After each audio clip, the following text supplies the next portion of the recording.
These two teams met regularly as members of the Big 12 before Mizzou left for the SEC 2 seasons ago. Missouri leads the series 28-23.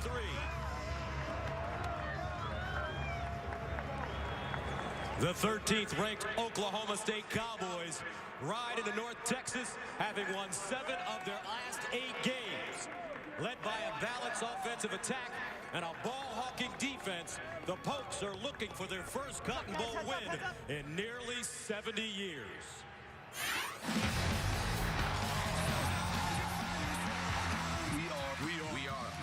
We are Oklahoma State. Our team's very excited for every bowl game and really excited for the Cotton Bowl. We are the Cowboys. It's an exciting opportunity to just go and showcase on national TV what this team's about. Our offense and our defense. Our defense are both elite. He's in. Pistols firing. Touchdown, Oklahoma State. We know we can score on anyone At any time. and we will prove it. We will prove it. I look for another chance to win a football game. Pistols firing. I want to end my career on a good note. I want to end it with a win. We are a matchup nightmare. When it's clicking, it's one of the best offenses to be in this country, so we've had a blast. Our run game is dominant. And he drills into the end zone. Our passing game is high flying. Pistols firing. We're extremely explosive. We played as one unit all season long. Go Pokes.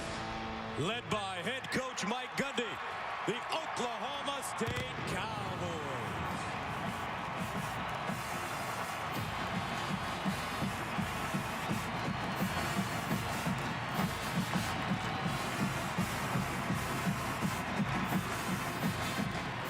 The 8th-ranked Missouri Tigers had a breakout season in the SEC. They won the Eastern Division, led the conference in sacks, and notched 11 wins for only the second time in the last 44 years. Tonight, they look to add to their legacy and win Missouri's second AT&T Cotton Bowl Classic.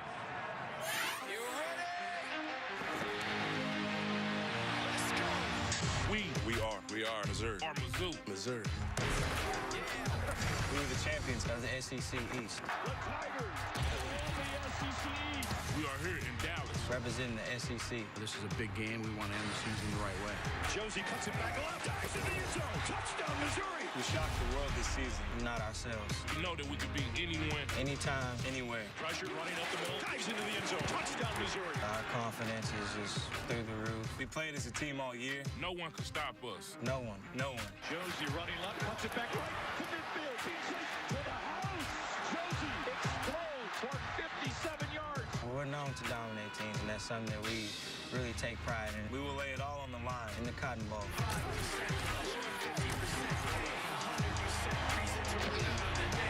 We are the Tigers. Welcome to the zoo. Welcome to the zoo. Welcome to the zoo. Led by head coach Gary Pinkel, here comes M.I.Z.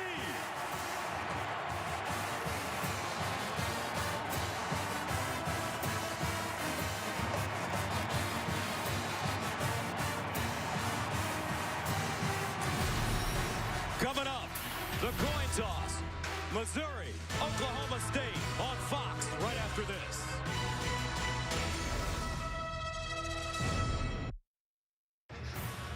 Welcome back to Arlington. This is the Ford Fox College pregame show here at the 78th AT&T Cotton Bowl Classic. Right now, let's go down to tonight's referee, Bill Lamonier, for the coin toss. Captain, it's an honor and privilege to be here this evening. Please introduce yourselves.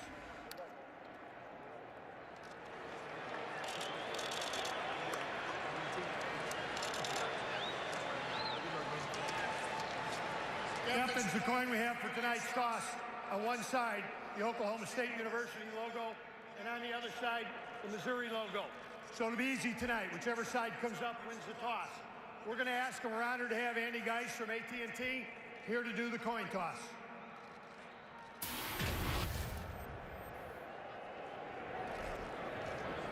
Let's come up that Missouri's won the toss. Missouri, you won the toss. We want the ball. You want to receive the football. Which way will you kick? All right, swing around backs here. Missouri over here. Andy, thank you very much.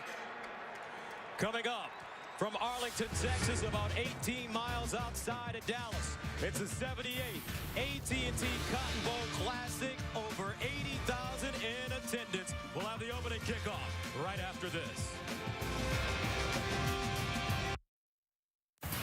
AT&T is proud to bring you the Cotton Bowl Classic on Fox. Welcome back to the Cotton Bowl, and we're ready for kickoff. But first, let's go to the third member of our team on the sideline, Christina Pink. Well, thank you, Gus. Both of these teams had a month to prepare for the Cotton Bowl. One of the biggest concerns coming into a game like this is making sure your team has energy, not coming into this game rusty. Oklahoma State has 27 seniors on tonight's active roster. Their coaching staff not concerned about the layoff, telling me before the game it's not their first rodeo. Gary Pinkel expects his Missouri Tigers to not even address the layoff coming into tonight's game. He told me, if you can't get up for a game like this, you don't deserve to win. All right, Christina, thank you very much. Oklahoma State, Missouri, a series that dates back to 1915. In their most recent meeting in 2011, Oklahoma State won a 45-24 shootout in Columbia behind the performance of Joseph Randall, who scored a career-best 4 touchdowns, 3 rushing, 1 receiving. So Missouri won the toss. They've elected to receive. Kip Smith will send it away as James Franklin, the quarterback, prepares to come onto the field. For Mizzou, Marcus Murphy, number 6, back deep for the Tigers. Oklahoma State, Missouri, and we're underway from Arlington. Murphy will field it off the bounce at the 5. Cross the 15 and get close to the 20-yard line before being chopped down. So let's take a look at our high-performance players. Let's start with Missouri. And we're talking about Henry Josie, the running back. Tremendous return from a horrific knee injury. Dorial Green Beckham is an unbelievable target, a 6'6" out wide, 12 touchdown catches on the year. Justin Gilbert, 6 interceptions, 2 returns for touchdowns. And Sean Lewis is one of my favorite players in the country. Follow number 11 on defense. You often find him around the football. So Missouri starts first down and 10 at their own 19-yard line. Henry Josie lines up next to James Franklin. And on first down, Franklin will run it. He's got some room. Franklin to the 30. And he'll tiptoe out of bounds to the 36 and deliver a blow at the end and a late flag throw. Lindell Johnson knocks him out of play.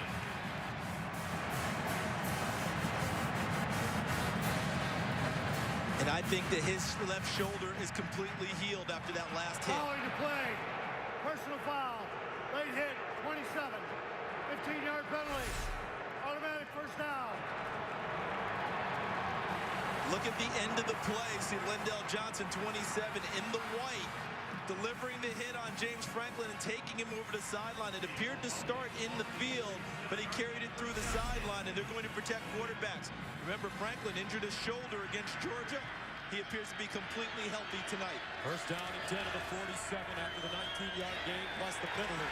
And Josie wrestled down in midfield. So as you mentioned, James Franklin, 6'2", 230 senior from Corinth, Texas. He sprained his throwing shoulder in the team's big upset over then number 7 Georgia and missed 4 games. He missed half of 2012 with various injuries as well. Second down and 12 at the Oklahoma State 49. Opening drive for Mizzou.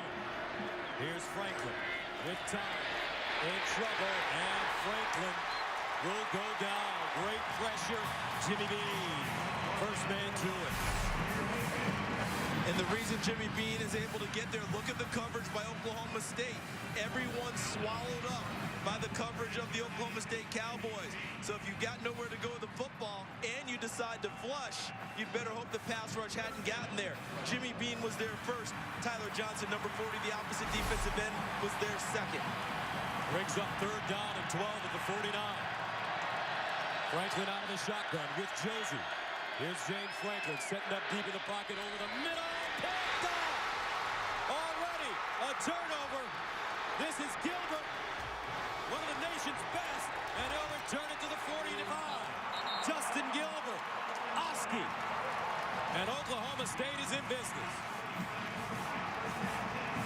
My college coach, John Majors, told us Oski was short for Oski Wow Wow, which meant circle the wagons back in the good old days. Well, watch this coverage. Number 8, Daquan Lowe, is a strong safety and known as a hitter. But look at the coverage underneath against Dorial Green Beckham. He affected the play enough to knock it off the hands of Green Beckham. See, he grabs him around the waist, and that pops the ball free up top. And there's Justin Gilbert with his 7th interception of the season. The consensus All-American is quite the playmaker. Gilbert, 6th in FBS coming into this game with 4 interceptions. He now has 5. And Clint Shelf and the Pokes will start from their own 45-yard line. Desmond Rowland, the junior from Dallas, playing at home, is the pistol back. Here's Shelf. He'll swing it out on the far side. Josh Stewart. And he'll gain about 8.5, maybe 9 yards.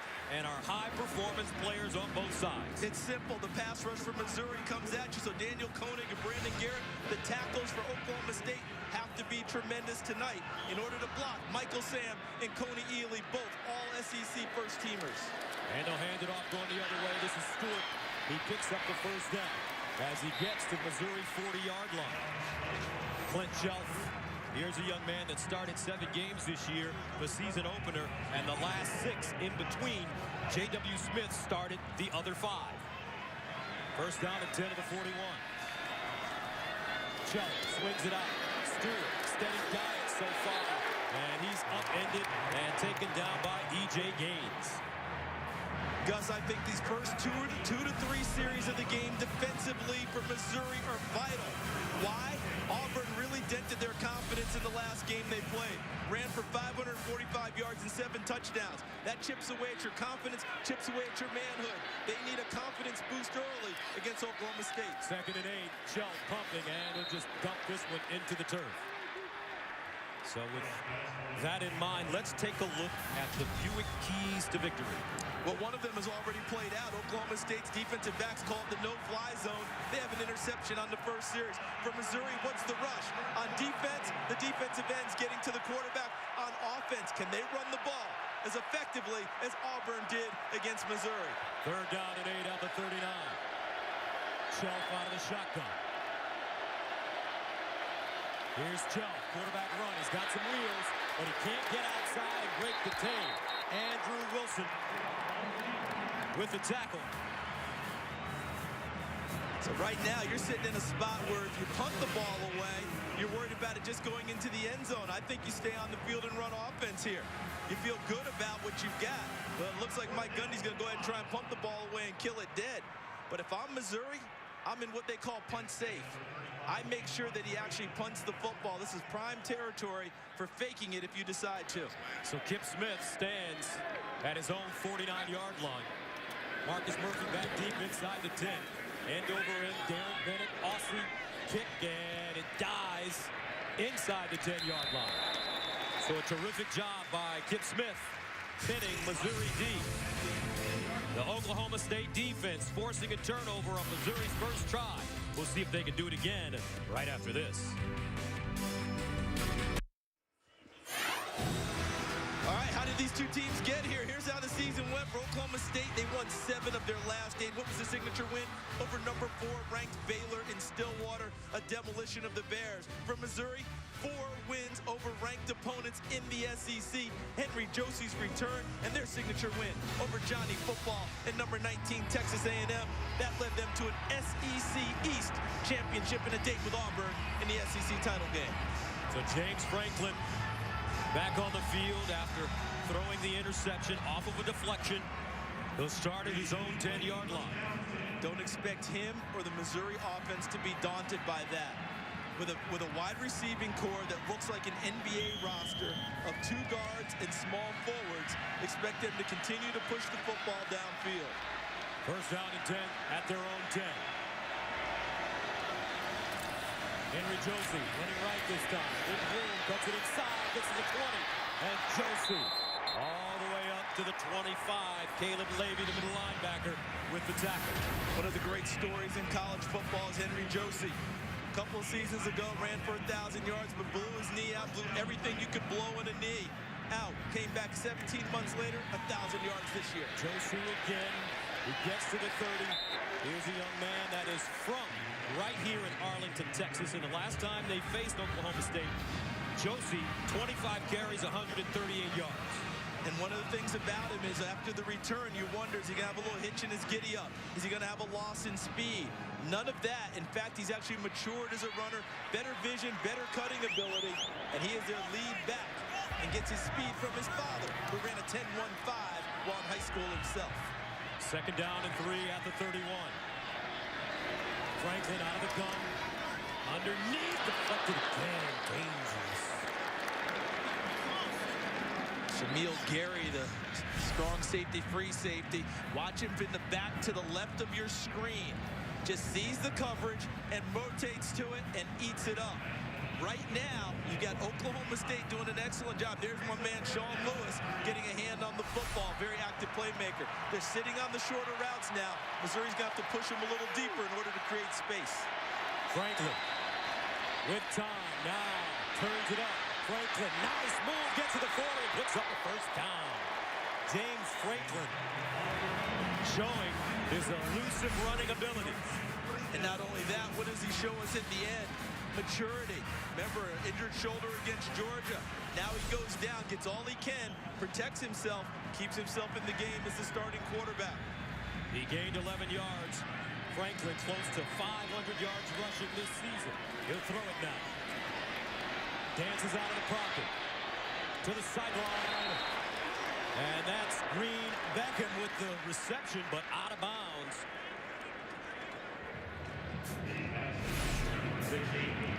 Good route maturity by Dorial Green Beckham. And what happened was he didn't get the second foot tap down. Well, let's take a look at it right there, though. I'm thinking he might have gotten it in. All you need is one. You don't need two. So I guess what they're saying is the first foot that initially came down out of bounds. Dorial Green Beckham broke a school record with 4 touchdown catches this season versus Kentucky. Yeah, I think they need to take a look at this one because where I saw him catch the football, it appeared he had a foot down. Under review, the ruling on the field was an incomplete pass. And he showed excellent maturity in coming back on the route. He had pushed deep, saw his quarterback in trouble, comes back to him and presents a target. See, the ball's in his hands, and I think when he catches the ball initially, we need to look at the feet because I could look right there. Ball was in his hands. Can we go back a little bit? Go back a little bit. Look at that. One more time. And go. And freeze. He's down. But he's in bounds. I think this is going to go down as a catch for Missouri. One thing about these Tigers, the receivers on this team, Charles, they are big and strong. Big and strong, you said it, Gus. We're talking about, let's go ahead and read it out for you. Dorial Green Beckham, 6'6", 225 listed. Okay? Eric Waters, the tight end, 6'5", 245. He's really 260. I saw him at practice here. He left 245 behind a long time. Marcus Lucas, 6'5", 220. LaDamian Washington, 6'4", 205. Those are their frontline guys. Remember what I said? NBA roster. 2 guards, small forwards. You go out and have to deal with these guys. The defensive backs for Oklahoma State, Justin Gilbert, 6'2", 200. Tyler Patman, 5'10". Kevin Peterson, 5'11". Ashton Lampkin, 5'11". So they've got a decided height advantage. I tell you what, I bet you these 5 guys could give the Missouri Tigers basketball team, a very good team, by the way, a run for their money in a pickup game. you know that they take them on in the summer. You know that they go over and talk stuff and challenge them. And you know what Frank Haith, the basketball coach, says? Don't take it. Don't take it. Don't take the challenge. I need you guys healthy, and I don't need your confidence dented. But I'm wondering if they're going to flip this one around because that appeared to me to be a catch. Caught the ball, had a foot in bounds already. I think it is. What a year it's been for this man, Gary Pinkel, 61 years old in his 13th year at Mizzou. 1 win from becoming Missouri's all-time winningest coach. They win 11 games, some huge upsets.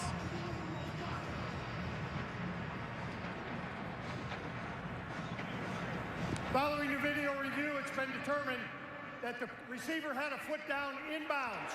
The ball will be placed at the 48.5-yard line. Second down. So they give Green Beckham the catch. And he earned it. He had pushed the route deep. saw his quarterback in trouble, came back to the line towards the line of scrimmage, and what they do as receivers, they teach you, show your quarterback your numbers. Give him a target. So he shows him his chest, shows him the 1-5, presents an excellent target at 6'6", and he's found by James Franklin. Second down and 3 now. For Franklin, empty backfield. Here's Franklin over the middle. Flag on the play, intercepted Daquan Lowe. They might have a hold underneath against Oklahoma State in the secondary. Receiver knocked off of his route. That might be the flag because it came from deep in the secondary from the back judge. Watch as they run the route underneath. Right there. See the hold? Pass interference. Defense, number 52. Spot ball. Automatic. First down. That's outside linebacker Ryan Simmons, the sophomore. What he did was he got overextended on the route. He came to the outside, and when the receiver went inside, because he was too far over there, he just reached back inside with a big paw and got caught. So the pass interference penalty will give Missouri a first down at the Oklahoma State 44-yard line. And I like the field position here. Let's see if Josh Henson wants to push it downfield a little bit and take a bigger shot. First down, excellent field position. Try and drive the Oklahoma State defense back a little bit. They're sitting on all the shorter routes. From the 44, here's James Franklin. Winds up over the middle. Complete. Buck Sasser had two hands on the football. It was a little high, but he just couldn't bring it in. Yeah, but you like the route, though, don't you? See how they pushed it downfield to Sasser because they've got to get this Oklahoma State secondary backed up. There's a pretty well-thrown football. Sasser going up for it. Daquan Lowe continues to fight him for it and does a nice job at the end of the play, getting a hand in and knocking it free.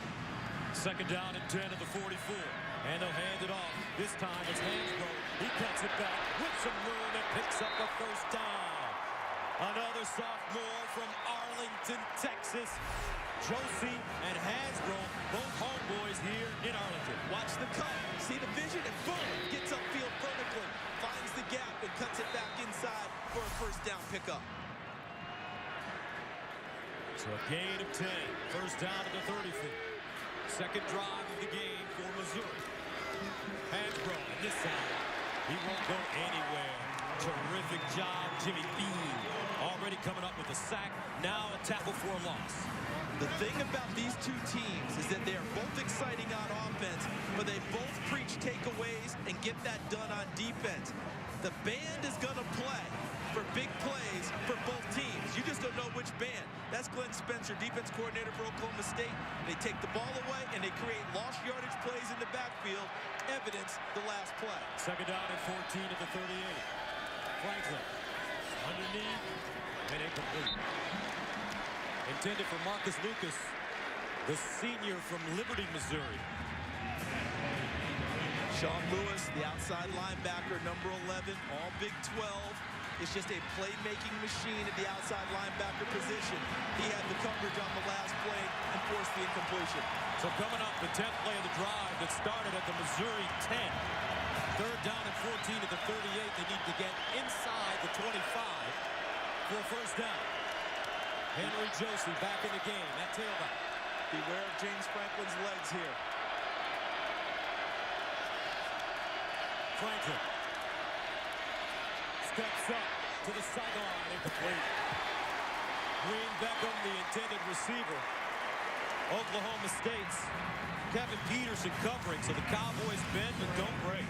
Good coverage in the secondary, but I think we can see a little bit of a theme early with James Franklin. He's a little high with his throws right now. Everything we're seeing is a little bit high and away. Oftentimes he's excited, has emotion, a little overamped coming into the game. He'll work on that. He's got to bring that arm slot down a little bit to complete the pass, but I think that will happen as the emotion subsides. Josh Stewart back deep, allows it to go over his head. And this one bounces into the end zone for a touchback. 8:48 to go, first quarter coming up. Clint Jelf and the Oklahoma State offense back on the field right after this.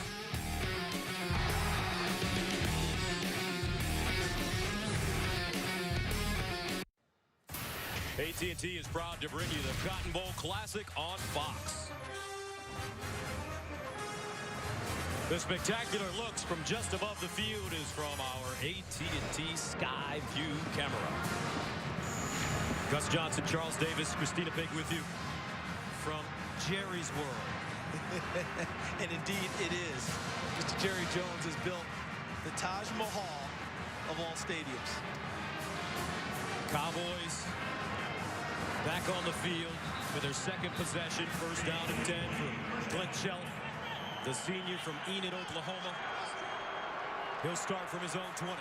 Empty backfield. Let's see if they start to try and test him a little running the football this drive. Desmond Rowland has run it well this year. Rowland across the 25, get up to the 27-yard line. Marcus Golden with the tackle. Got a player down.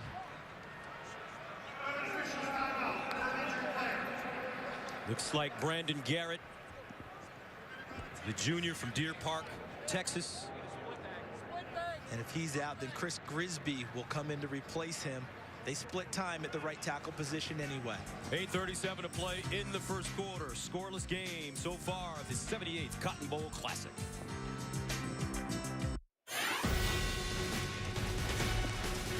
Welcome back. Both these schools have a history that dates back nearly 70 years with the AT&T Cotton Bowl Classic. In 45, the Oklahoma A&M Aggies shut out TCU. A year later, Missouri made its Cotton Bowl debut in a loss to Texas.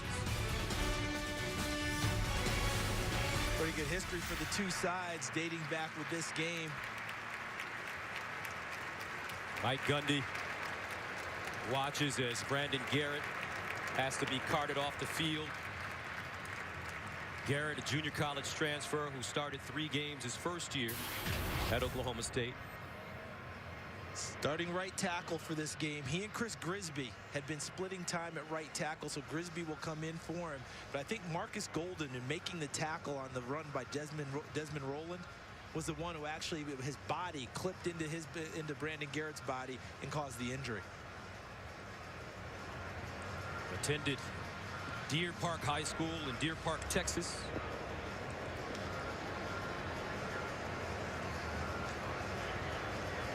One of the subplots of this game, isn't it, Gus? The number of native Texans on both rosters in this game and how important this state is for recruiting for the two. Oklahoma State in their media notes boasts 71 players from the state of Texas. Missouri, I believe, boasts 35 or 36, and that number was higher when they were in the Big 12. In the SEC, they've changed their recruiting a little, but still, both want to come here and get players. He's going to stay until you go, and then he'll be back. Okay? Take a look at the number of kids from the state of Texas that play for both these teams. 71 players. Born and bred. 44 at OU.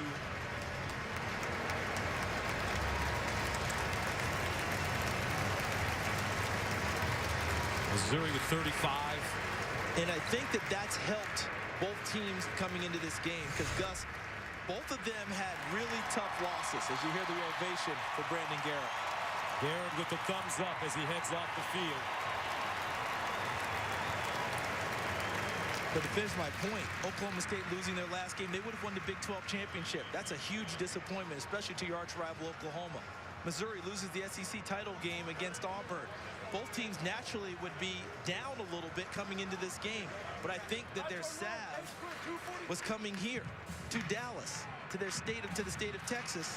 And I think a lot of them are very excited to come back and play in front of their home folks. Oklahoma State lost to Oklahoma 33-24 in Stillwater. Missouri lost to Auburn 59-42 in the SEC championship in Atlanta. Second and 3 to 27. And they'll run it Roman. He's put up and driven backwards. Andrew Wilson, the middle linebacker. First man to him. Shane Ray also in on the stop. It's very, very important for Missouri's defense. Their defense coordinator, Dave Steckel. They were gashed big by Auburn in the SEC title game. If Oklahoma State can break off big chunks running the ball, it'll really hurt their confidence. Third down and 1. Shelf rolling out. That one incomplete at the 45. Intended for Marcel Aitman, but there's a flag on the play.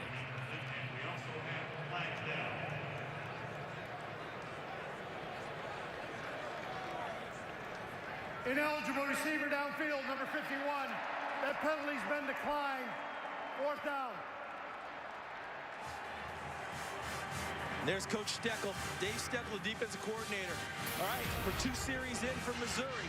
They're 2 for 2 getting off the field with Oklahoma State punting the ball with no points. That's a huge lift for the confidence of this defense.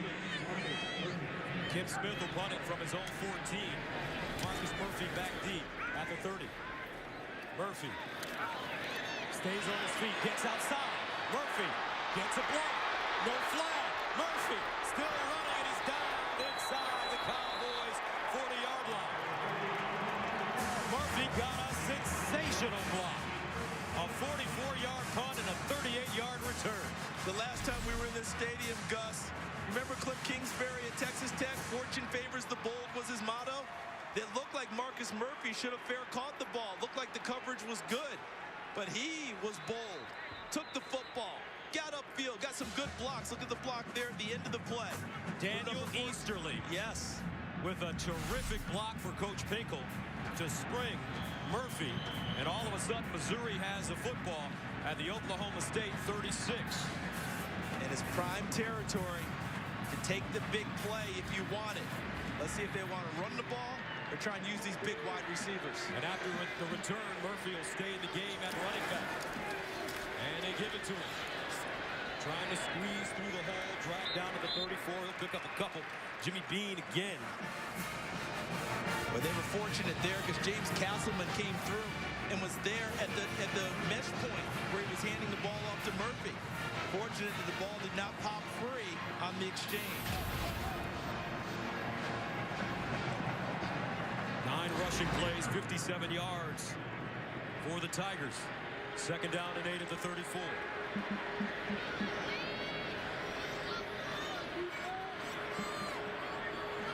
Franklin, he'll run it.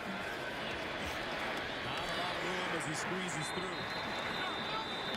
James Franklin's got great size and better than average speed at 6'2", 230. Calvin Barnett with the tackle for the Cowboys.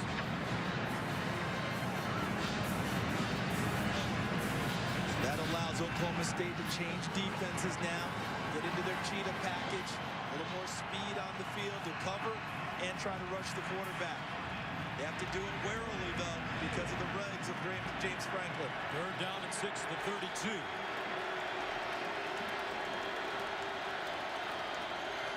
Franklin steps up over the middle. Incomplete at the 20-yard line. Marcus Lucas juggled the football, didn't hold on. Covered well by number 23, Zach Craig. Reaching over the top, and yes, the ball came free. The officials right on target. Zach Craig had a little bit of a hand on the back of Marcus Lucas, but they let them play it out. So Missouri looks like they're going to go for it with the football at the Oklahoma State 32. 4th down and 6. Trick to the top of your screen. Twins at the bottom. Franklin with a lane. Franklin throws on the run. Incomplete. And the Tigers turn it over on downs. Marcus Lucas, the intended receiver again. 6:08 to play in the first quarter. Back to Arlington right after this. The AT&T Cotton Bowl Classic is sponsored by the 259 horsepower Regal GS from Buick. Yeah, it flies. By Bud Light, it's the sure sign of a good time. Here we go. And by Allstate, are you in good hands? 6:08 to go, first quarter, no score. Let's take a look. James Franklin had a decision to make.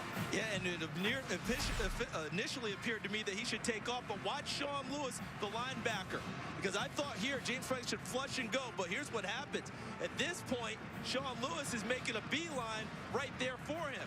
So James Franklin had a decision to make. Can I outrun Sean Lewis, or do I need to unload the football?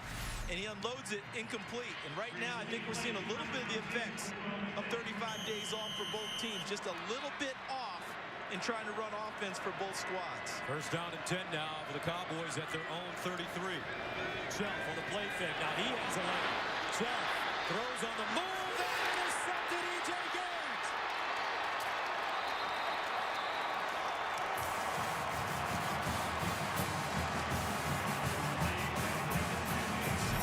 That's Missouri's 19th interception this season. E.J. Gaines with a big one.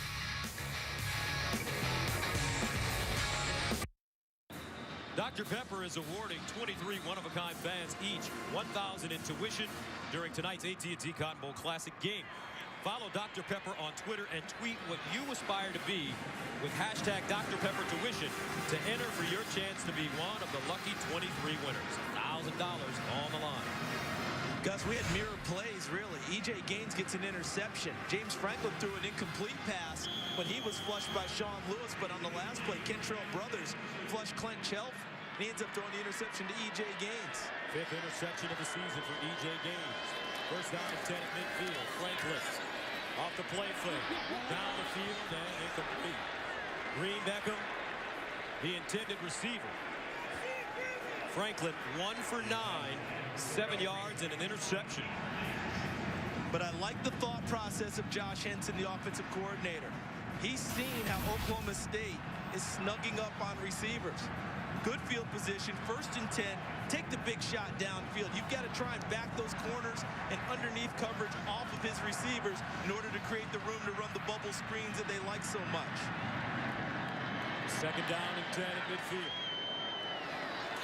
Josie in motion, out of the backfield. Franklin checks it down. This one caught. Sasser no.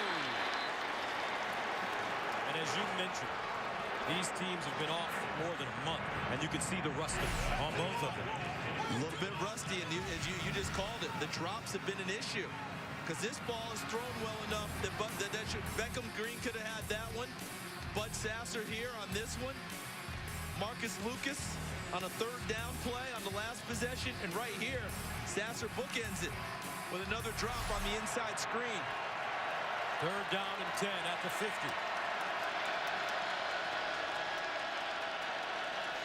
James Franklin avoids the rush, throws on the run to the sideline.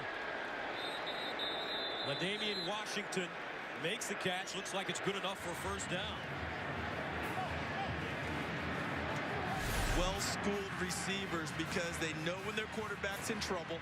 They find their way back. Look how Washington bodies Kevin Peterson away from the football. Presents his number 2 to James Franklin and makes the catch on the sideline. Washington, the leader in receiving for Missouri, close to 900 yards, 48 catches. 1st down. Franklin again to the sideline. This time it's incomplete with Damian Washington. Here's a young man that Washington in the upset win over Georgia. He had a career day with 7 catches for 115 yards and 2 touchdowns. And he's one of the guys who can stretch a defense, take the top off of it.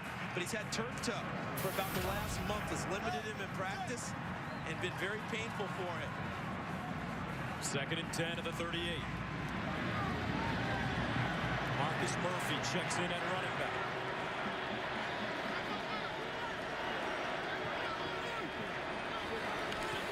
Franklin gives it to Murphy. Murphy tries to break it outside and is wrestled down at the 35.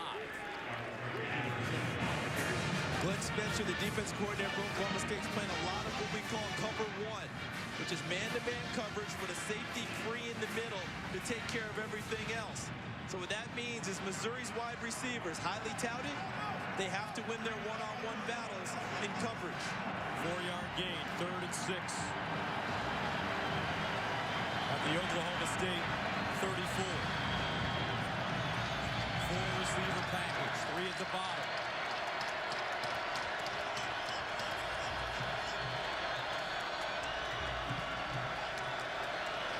Franklin lines up, double coverage, incomplete. Green Beckham, again the intended receiver, Datejuan Lowe, Justin Gilbert covering. And on that snap, Glenn Spencer changed it up. He went from 1 man free in the middle to 0 people free in the middle. Now it's straight man coverage, cover 0. Everyone get a man and cover him. And I think it fooled James Franklin a little bit and maybe the receiving corps. No man's land here again. Gary Pinkel likes his spot on the field, likes how his defense is playing, would rather keep it in the hands of his offense than punt it away. So Missouri going for it on 4th down for the 2nd time. They need 6. Franklin underneath, ball caught, looks like a 1st down for the Tigers.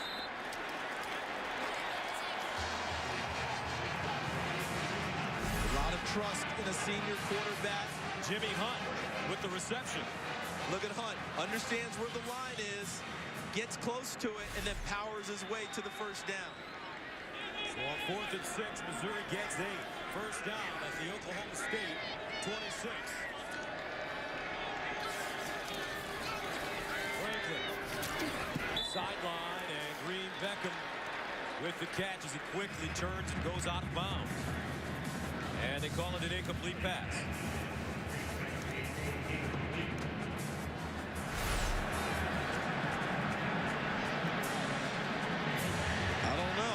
Because let's see if they get another look or if they're going to run a play.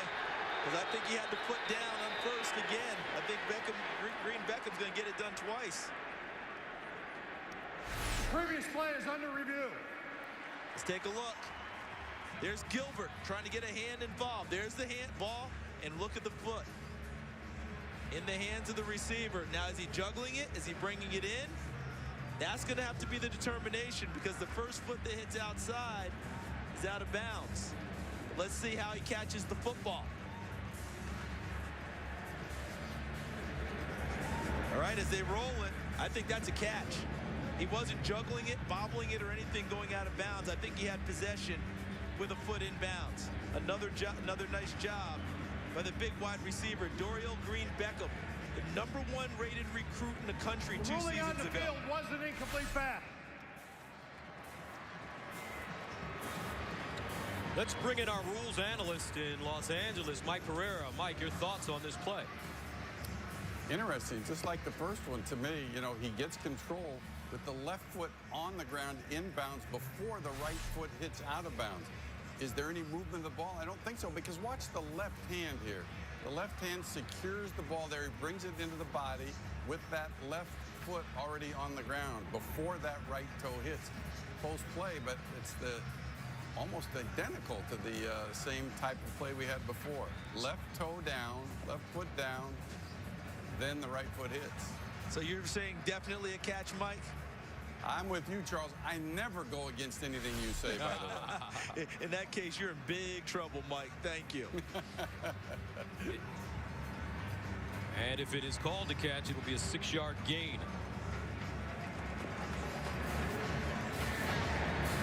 While we wait, Gus, with the coverage we're seeing now from Oklahoma State, this wide receiver core has to rise to the challenge because it's one-on-one time now.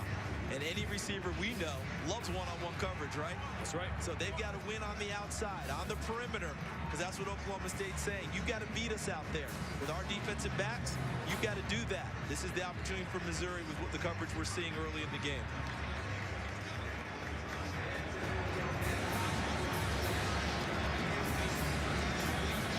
Dorial Green Beckham coming out of Hillcrest High School. As you mentioned, huge recruit. The SEC title game, he had 6 catches for a career-high 144 yards and 2 touchdowns. Following the video review, it's been determined we have a catch. The game clock will be reset to 4:02. Clock operator, 4:02, please. So they've reversed the call, and they've got to make sure they spot it correctly for where he went out of bounds. But now we have 2nd down.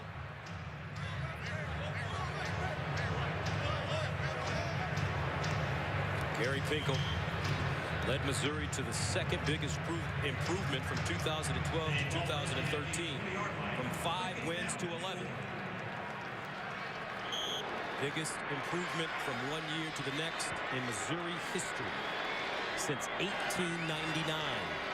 2nd and 4 at the 20. It's Henry Josie. And he'll stiff on his way out of bounds in front of Datewan Lowe. Flag on the play.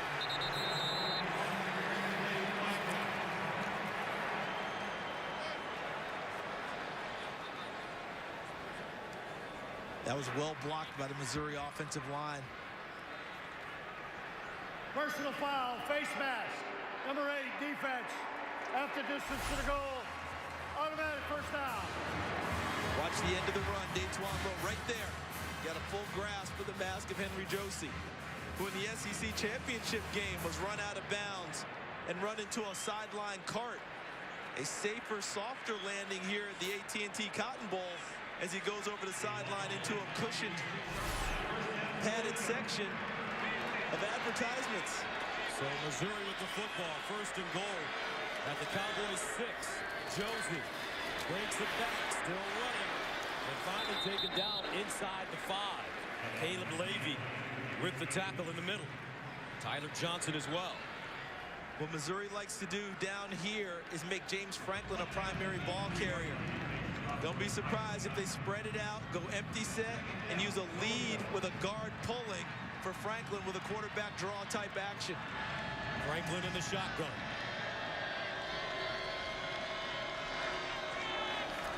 He'll run the option with Josie. The pitch. Josie dives. Touchdown, Tigers.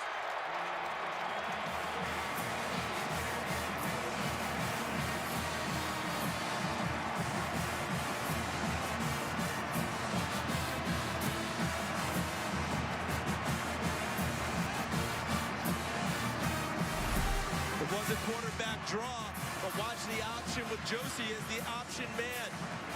Franklin is taken out right away, gives it to the tailback, and well blocked on the perimeter by the wide receiving core of Missouri. Andrew Baggett comes in to attempt the extra point. And it's good. So after the E.J. Gaines interception, Missouri, 11 plays covering 50 yards. They score in less than 3 minutes. And the Tigers score first, 7-0 over Oklahoma State. Missouri scoring first on the Henry Josie run to take a 7-0 lead. Justin Gilbert back deep for Oklahoma State. This one sent deep into the end zone and out of the end zone. So the Cowboys will start from the 25. Now Sunday, the NFL playoffs on Fox begin as the 49ers head to Lambeau Field to take on the Packers to see which team will keep their championship dream alive. Coverage begins at 4 p.m. Eastern, only on Fox. Aaron Rodgers came off an injury last week, and what a performance by the Packer quarterback at Soldier Field in Chicago. He gives them the opportunity to, obviously they won the division, they get to host the game. I like our weather here a little bit better than what Joe and Troy and Pam have to deal with in Green Bay. First down at 10 of the 25. And hand it off. Jeremy Smith with running room. Smith gets to the 40-yard line, down the sideline. Smith with a quick feet, and he's out of bounds inside Missouri territory. Andrew Wilson pushes him out of bounds. Jeremy Smith, terrific run of 25 yards. And Oklahoma State should go fast. Big play, continue to go fast, and continue to press the advantage that they have right now. First down and 10 to the 25.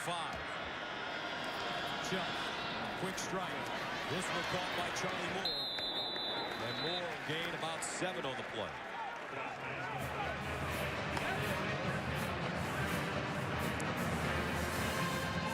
Who hasn't touched the ball yet for Oklahoma State, I don't believe, it's Josh Stewart, number 5, their terrific slot back.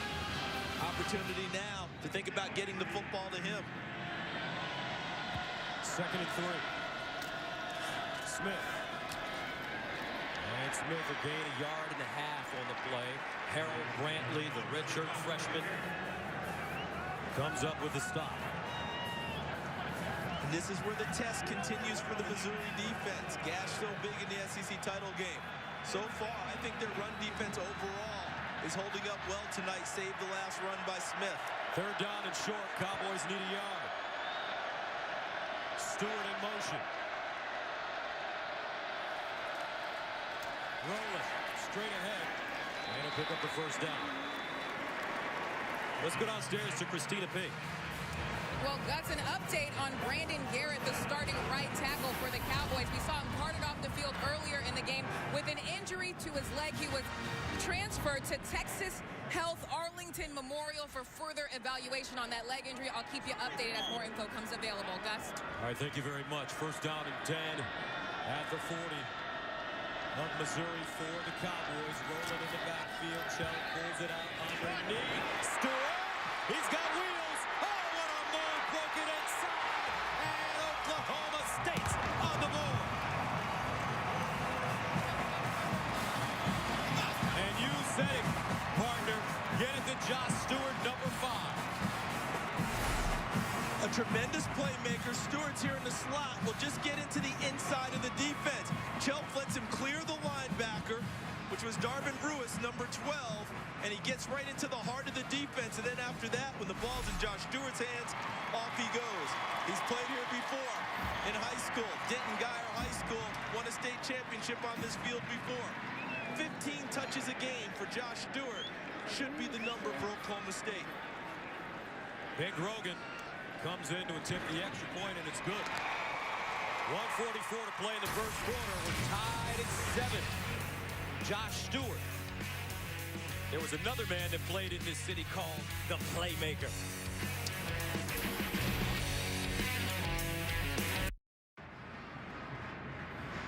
Josh Stewart led the team in receiving for the second year in a row, catching 52 balls for 623 yards. 2 touchdowns. He has his 3rd down. You know who he played for in high school? Backup quarterback J.W. Walsh's father. He and J.W. Walsh are extremely close. They call each other brothers. J.W. was starting quarterback for most of the early season. Now he's the backup. But Josh Stewart benefiting from Clint Chelf on that one. Oklahoma State sending it away. Marcus Murphy starts at the 1, and he will get to the 20 before being knocked backwards. Joe Mitchell with the tackle on special teams.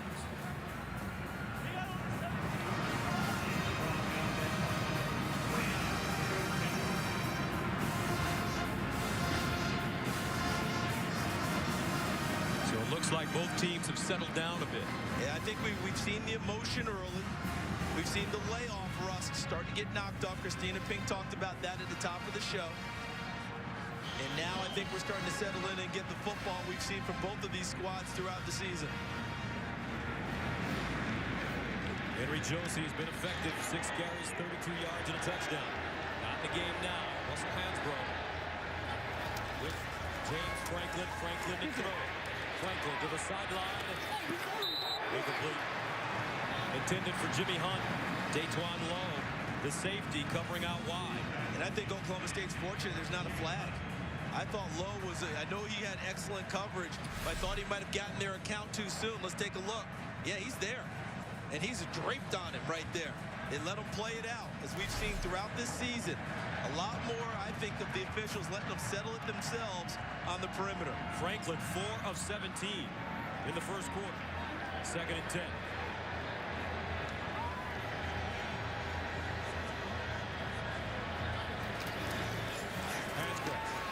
Brings it back with daylight.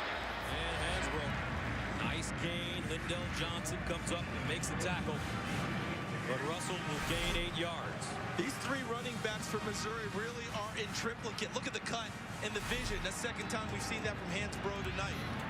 Missouri staying on the ground. Hansbrough looking for the first down, trying to pick his way through, but won't get there because Calvin Barnett, the 6'2", 300-pound senior, laid him out.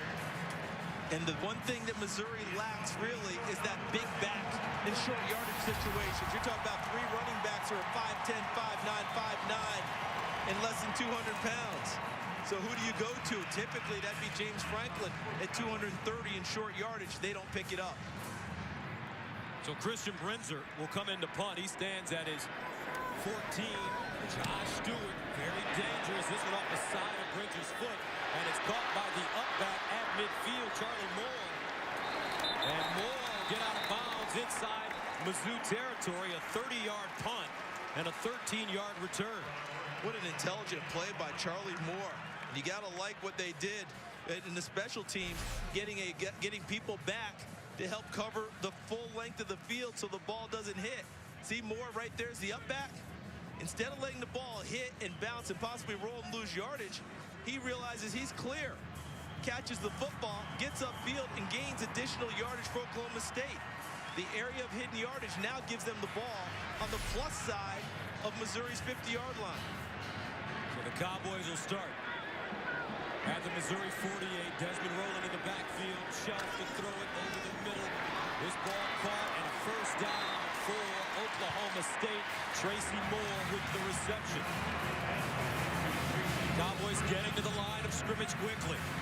1st and 10. Close to the end of the first quarter.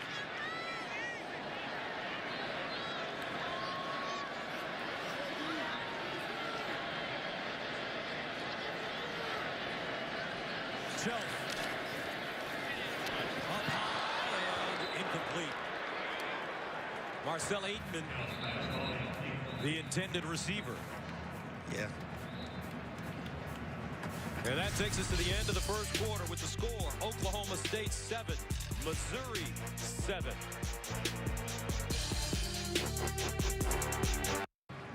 Welcome back to the 78th AT&T Cotton Bowl Classic. Oklahoma State and Missouri. Our game tied at 7. Gus Johnson along with Charles Davis and Christina Pink. First quarter pretty even on all accounts. Each team with 7 points. Oklahoma State 113 total yards. Missouri 118. 1 turnover apiece. About what you would expect with this matchup when this matchup was announced. How evenly matched things would be. 2nd down and 10 of the 37. Out of the diamond formation. Shelf play fake. Shelf winds up. Sideline. Throw it on the money. Nicely done as Seals brings it in. Jawan Seals for a gain of 17. Cowboys quickly to the line. Shelf goes the other way this time. Charlie Moore. He tries to get outside of Randy Ponder. Ponder ushering him out of bounds. And I think that last pass was just Clint Shelf seeing the coverage. One-on-one. A lot of space in front of Charlie Moore. Whatever play was called, he just took the snap and threw it out there to Charlie Moore and let him win one-on-one on the outside. Remember, Shelf has better than average speed, folks. He can run it. 2nd and 6. Shelf underneath. Seals again. Seals still moving. Finally pulled down at about the 13-yard line by Coney Ely. Notice how quickly the ball's getting out of Clint Shelf's hands. That's helping keep the pass rush at bay from Missouri. 38 sacks on the season. 3rd down and 2. Far side, Charlie Moore open up. Great play on defense by Randy Ponder. Watch the break by Ponder, number 7. He sees it the whole way. Just takes off, comes underneath the attempted block out there by Kai Staley, the fullback. They were trying to set up a wide receiver screen. Staley to block, Moore to catch the football. Ponder foils the play. And Dave Steckel, the defense coordinator, likes what he sees from his defense. So Ben Grogan, who's made 4 field goals in a row, comes in to attempt a 29-yarder, but the Cowboys have attempted just 4 field goals in their last 6 games combined.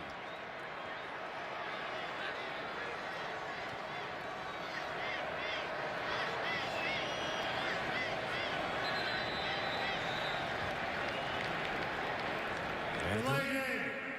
Kicking team number 19. 5-yard penalty. Still 4th down. Really shouldn't be an issue at all. I mean, in fact, it actually helps the kicker here.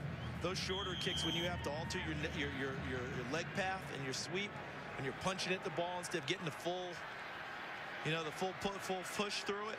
I think this helps Ben Grogan on this one now because he's got more distance. He can let it out a little more. So from 34 yards out, Grogan. Oh, it hits the upright.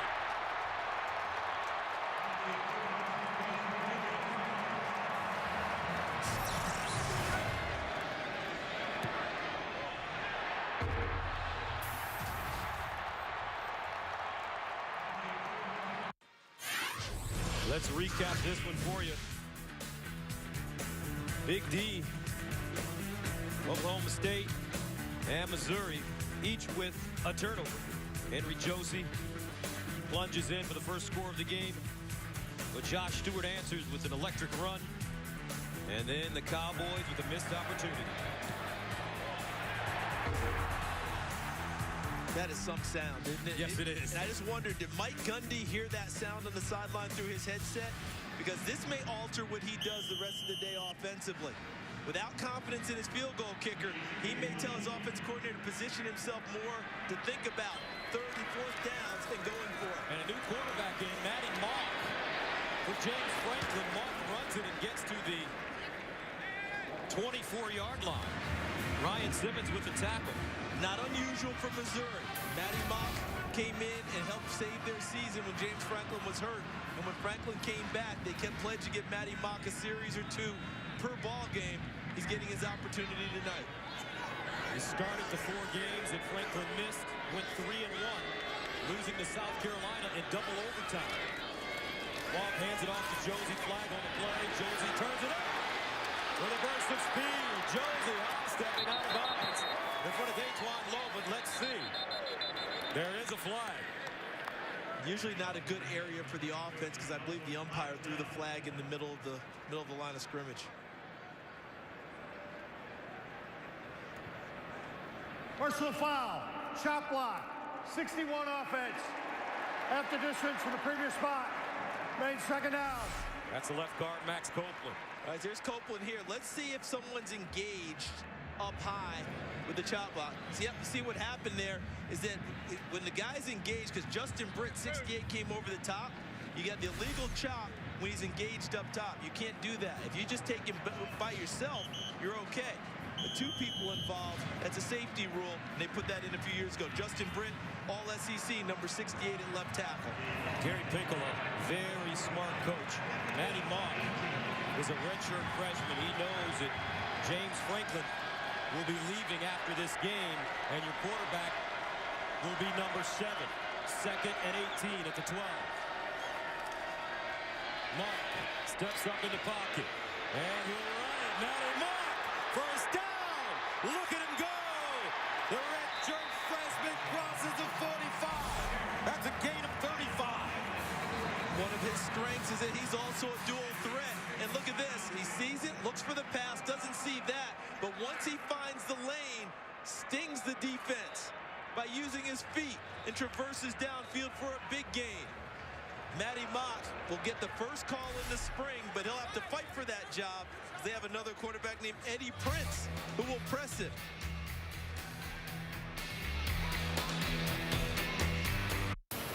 The AT&T Cotton Bowl Classic on Fox is sponsored by Nissan and the all-new Rogue. Nissan, innovation that excites. Touchdown FSU. He dives into the end zone. Touchdown Florida State. Throws the ball down there. It's fun. Touchdown FSU. Welcome back. Let's take a look at the Nissan Heisman fan vote. And this is what the fans said. Look at who they had winning the Heisman. Jordan Lynch, Northern Illinois quarterback, would have been a deserving candidate, a deserving winner. He was a finalist for it. A little bit of a surprise for a lot of people. The guy out of the MAC would win it from the fan vote, but he did. Johnny Football, 3rd in the fan vote. Jameis Winston, 2nd, who actually won the Heisman. First down and 10 for Missouri.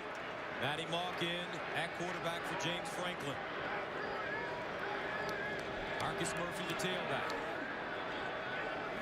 Here's Mock to throw it. Steps up with a huge running lane. He moves again. Look at Mock at the 30, 20, out of bounds. Now what's happening is Mock is taking a look downfield, but when there's no one present in the middle of the field, he finds a lane, and he has hurt the Cowboys twice with big runs. I wonder now if Glenn Spencer may change things up and use Sean Lewis, number 11, as a spy and sit in the middle of the field and try and discourage Matty Mock from those sort of sorties. Matt Mock with back-to-back runs of 35 and 34 yards. First down at the Oklahoma State 19. Here's Mock. Pulls it. Drops it off. Murphy out of bounds. Ryan Simmons knocks him out of bounds after an 8-yard gain. James Franklin has struggled with accuracy early and has struggled getting completions and also struggled getting loose with his legs.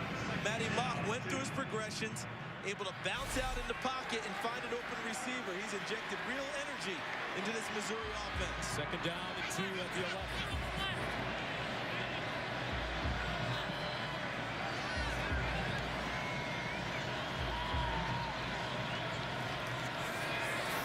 Murphy. And he'll drag the defender forward, get close to that first down marker. Caleb Levy with the tackle. And it's a first down for Missouri.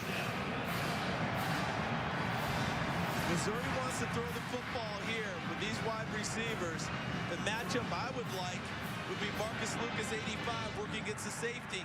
Number 7 right now, Shamil Garrett. Lucas still right here in the slot. First down and goal to the 9.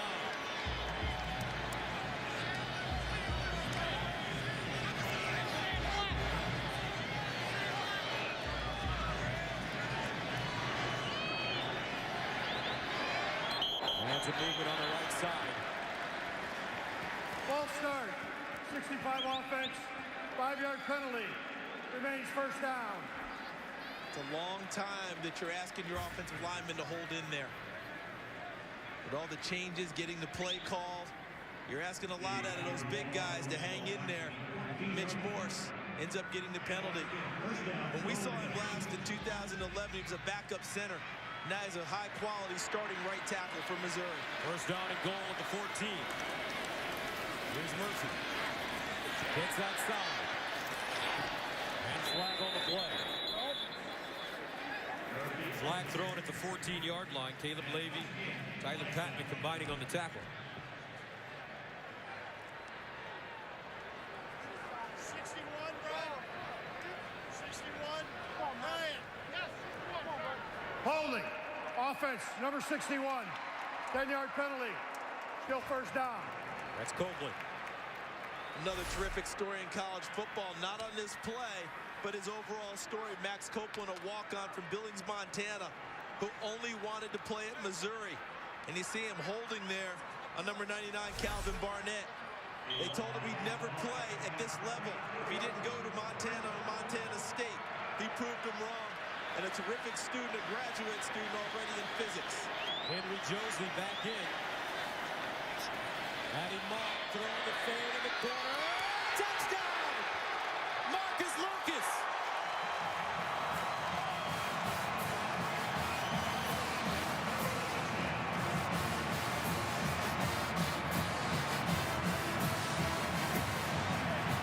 On a first down and goal at the 24.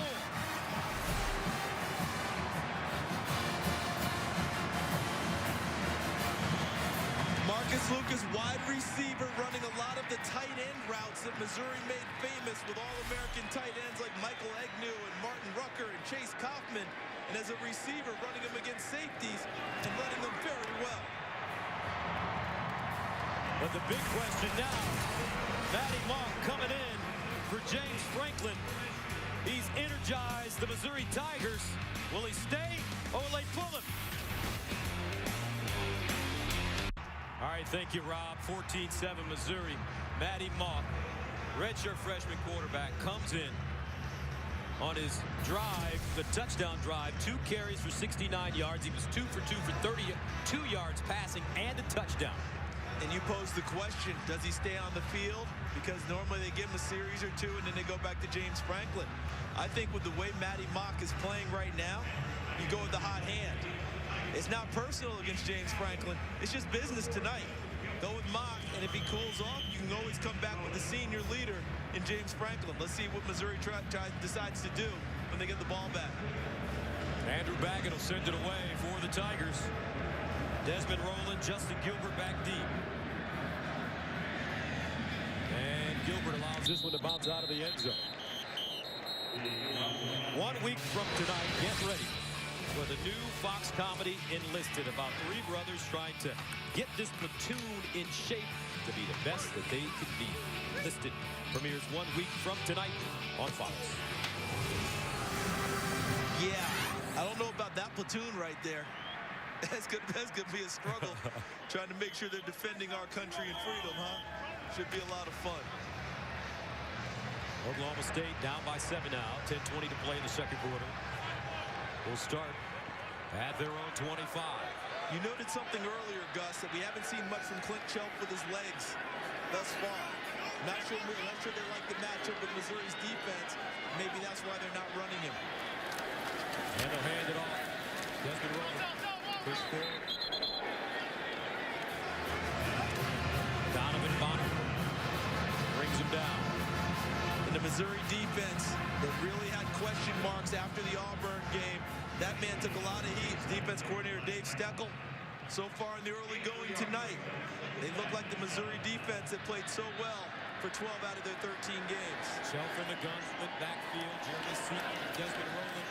Chelp checks it down to Rollins. Oh, beautiful open field tackle by E.J. Gaines. When we saw them play in 2011, he was an all Big 12 corner. Fast forward to the 2013 season, now January 2014, he's an all SEC corner. E.J. Gaines, one of the best in the country. 3rd and 4 to 31. They're 1 of 4 on third down conversions.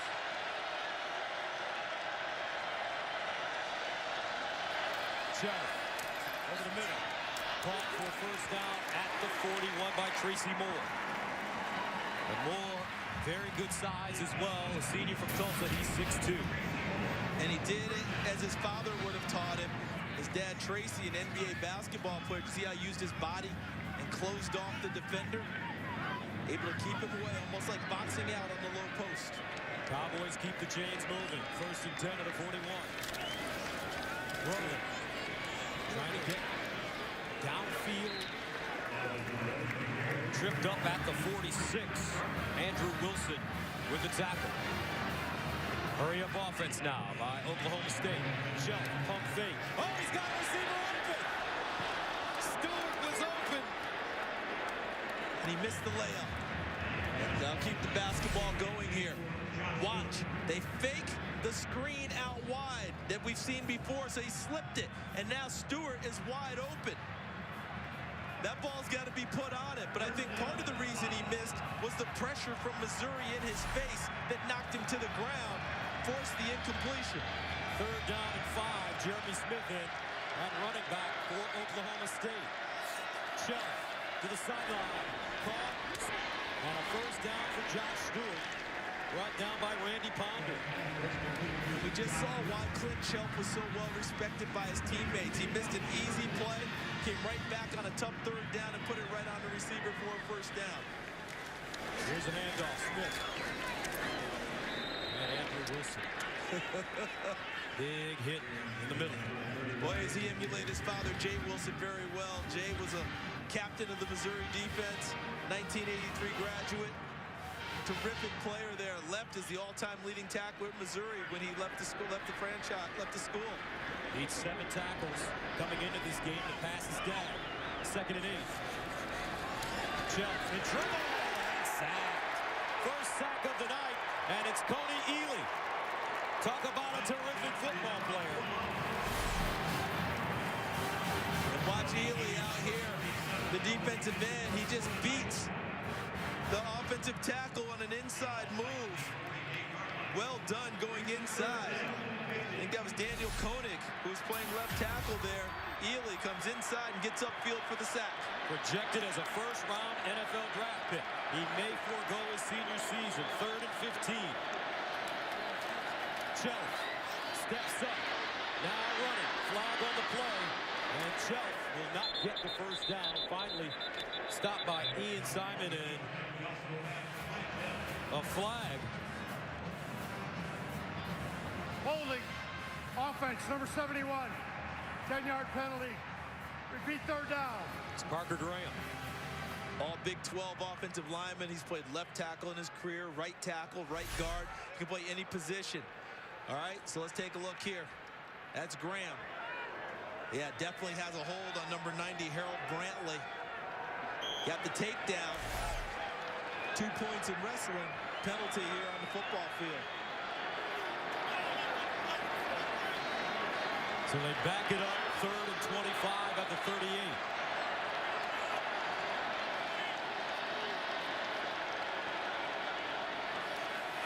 Play fake. Chubb. Backside pressure. And sacked again. Guess who? Kony Ealy. What Oklahoma State had done a nice job of throughout the game was staying out of long yardage situations. The last 2 plays, though, have been long yardage situations, and that has allowed the pass rush to get amped up and ramped up for Missouri. And they feast on quarterbacks. At 38 sacks coming into this game, Kony Ealy gets the first 2 of the night. 9.5 sacks on the season for Ealy. 2 tonight. Murphy. And Murphy crosses the 35 and goes down at the 37. A 38-yard punt and an 8-yard return.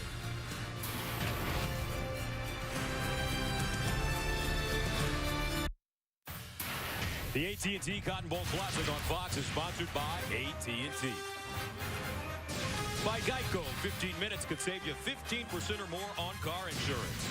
And by Pizza Hut. Order online now from Pizza Hut. Make it great. 14-7, Missouri with the lead. 6:08 to play here in the second quarter. And it looks like James Franklin will be coming back into the game. And the spectacular looks from just above the field is from our AT&T Skyview camera. And this is normal procedure for Missouri. They give Maddie Mock a series, maybe a second one at some point later in the game. But I like the hot hand he brought in. I like the energy he provided. I might have thought about changing up my routine here and staying with Maddie Mock and seeing how he maneuvered the offense for a second drive. James Franklin runs it on first down and gets back to the line of scrimmage. Tyler Johnson with the tackle.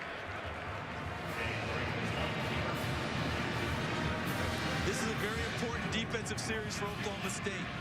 Down 7 now. Missouri's defense is playing better as this game goes along. The pass rush has really jumped up, and the offense moved the ball well. Missouri's did on the last drive. Second down, Franklin in trouble, and Franklin is sacked.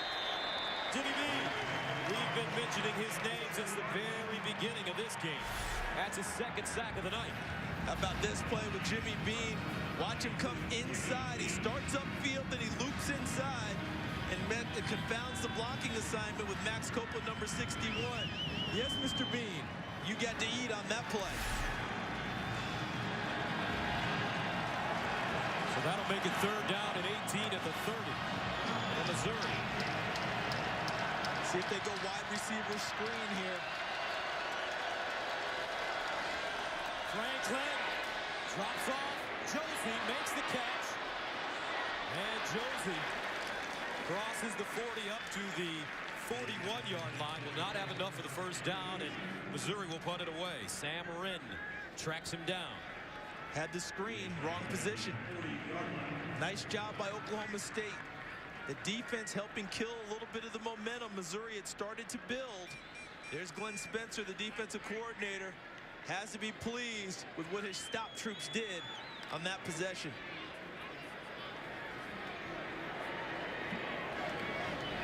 So the Tigers punt it away. Josh Stewart fields it inside his own 10, and Stewart held up and taken down at the 6-yard line. A 53-yard punt, no return.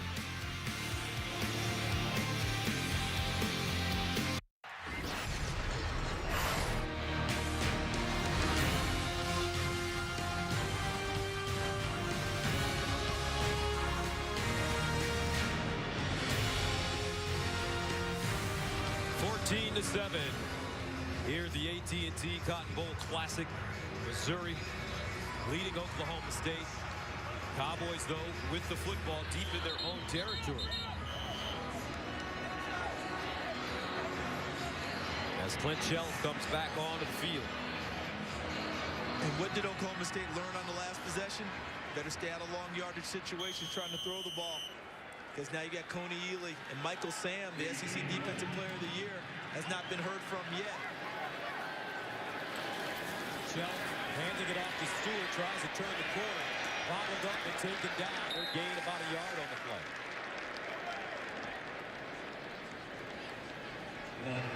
Kentrell brothers leading the pursuit. So they give him 2, 2nd and 8.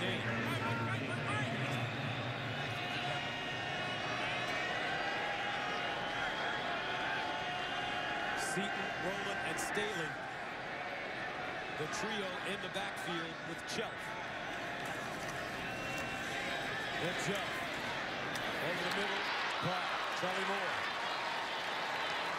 And he's wrapped up by Braylon Webb, a 16-yard gain, first down, Oklahoma State. Cowboys quickly to the line. Here's a handoff Rowland. Ooh, smash mouth running by Desmond Rowland. He's close to the first down. Marcus Golden throws himself under the chariot on that play. A 9-yard gain. And I think Oklahoma State's found the tempo they need to play. They need to continue to go quickly. Seems like that tempo is suiting them on this drive.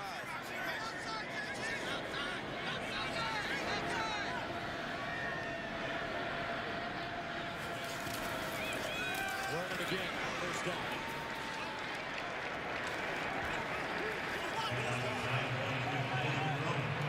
I continue to play at a quicker speed if I'm Oklahoma State. Keep the tempo high, quick hitting on the plays, get the ball out of Clint Chelf's hands quickly when you decide to throw the ball. From the 38.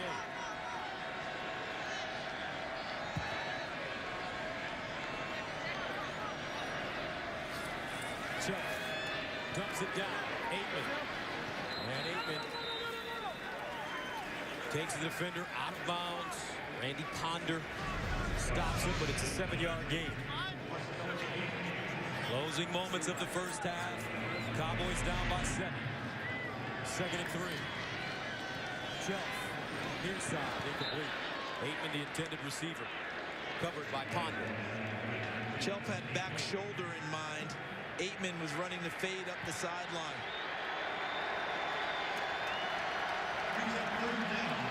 So 3rd down and 3. Jeremy Smith comes in. Keep your eye on Josh Stewart. He's the receiver in the slot at the top of your screen.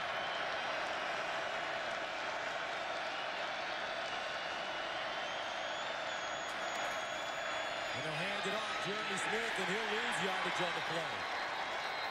Harold Brantley, first man to him. Andrew Wilson helping clean it up. I think they liked what they had in here in the box count and thought they could run the football. Thought they had the good numbers. But look at the play by Brantley, number 90, coming inside as a tackle, and Wilson over the top to finish it off. So right now, the Oklahoma State offense is still on the field, facing a 4th down and 4. I think they're going to let the clock tick down and probably call timeout. They want to drain the clock down and limit the opportunity for Missouri. Probably take a timeout here or let it click and then go ahead and punt the ball away. So a timeout on the field called by Oklahoma State. 1 minute and 42 remaining in the first half. 7-point game.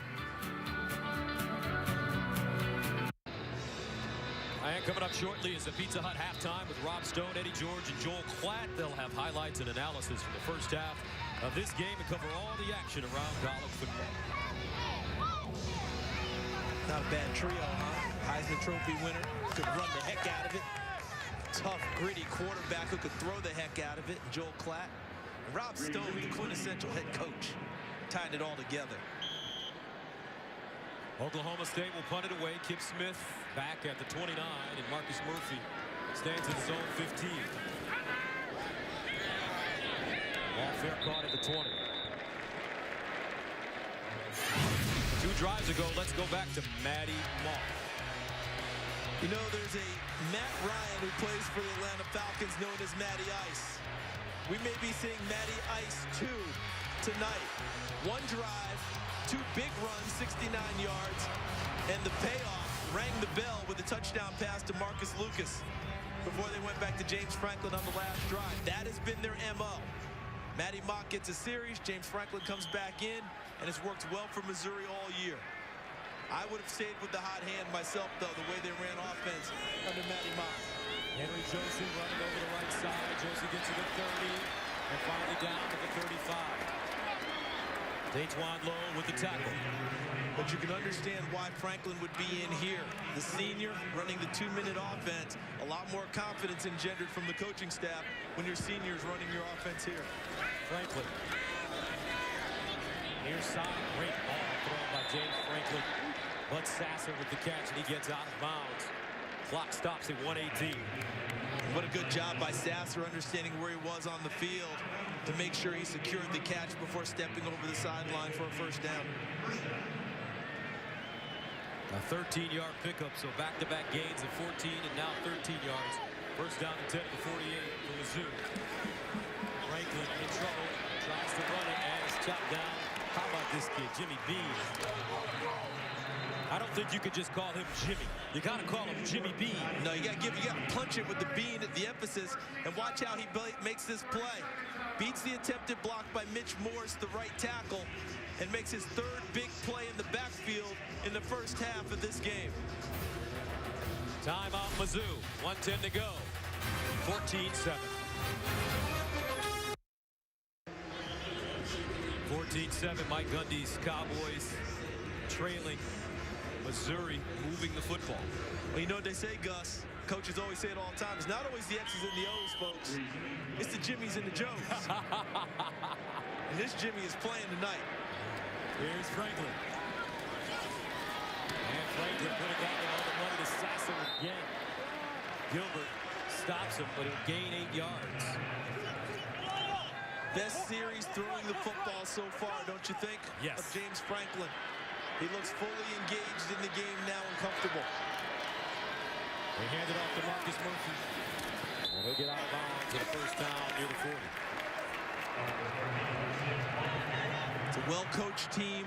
Josh Henson, first-year offensive coordinator, brought some changes with him, wanted some more direct power runs.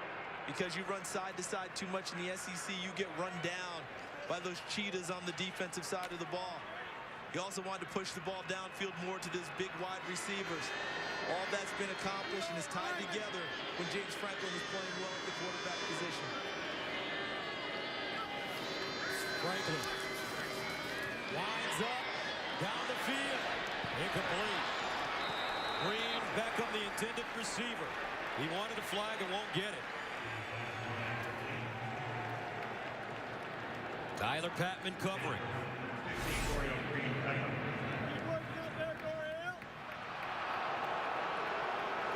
Might have gotten their account early, but they letting him play it out, aren't they? Look at him, he's got a grasp there. He's on his back a little bit. But no call, the back judge right on the play. Scott Buchanan kept the flag in his pocket. 2nd and 10 to the 41. Here comes a blitz. Franklin breaks the tackle. Franklin at the 30. James Franklin still running and finally chopped down to the 25. Folks, we're going to the quad and we're going streaking. Frank the Tank shakes off the tackle and gets upfield and stings the defense of Oklahoma State. They didn't get him down when they had the opportunity in the backfield, and he made them pay. Timeout Missouri. They have one remaining. 16-yard gain for James Franklin. Now Fox Sports Supports is proud to partner with Johns Hopkins Medicine. Johns Hopkins is at the forefront of groundbreaking research into autoimmune disorders like multiple sclerosis and lupus. Join us in the fight against autoimmune disease. Donate by visiting hopkinsmedicine.org/Fox.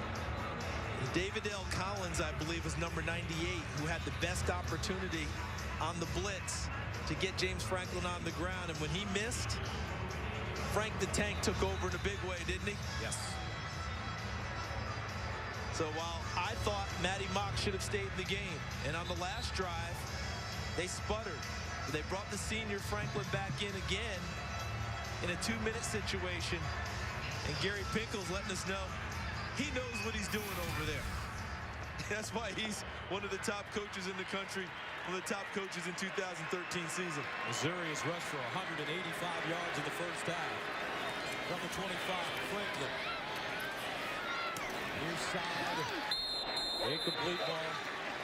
And Sasser couldn't hold on. I think Datejuan Lowe had a lot to do with that, helping force the incompletion.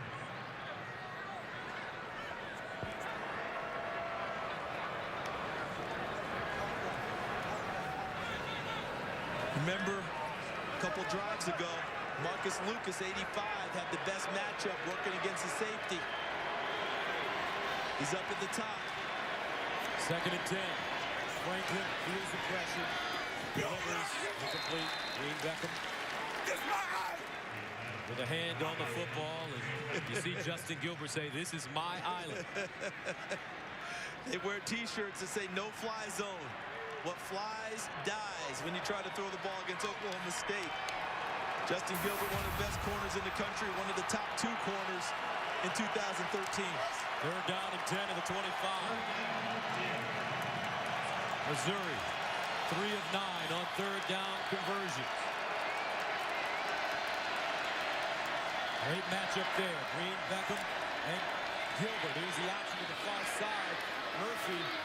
And Murphy tackled late by Sean Lewis. Murphy, one more step, and he would have picked up that 1st down. And that's a big tackle there for Lewis, because you likely probably going to, I mean, this is a position now. How much time on the clock? They're going to have to go back and look, because I don't think it's 1 second. 3rd and final team timeout.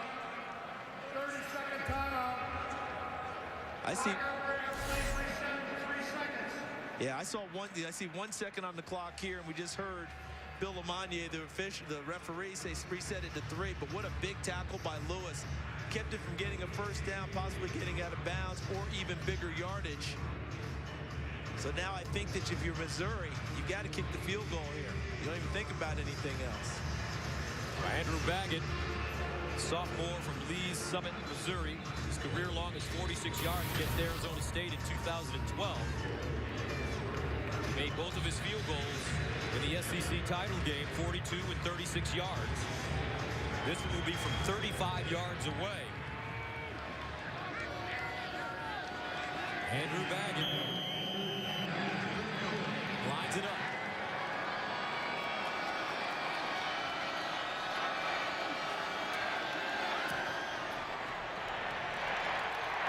And it's perfect. That's the end of the 1st half with the score. Missouri 17, Oklahoma State 7 at the 78th AT&T Cotton Bowl Classic.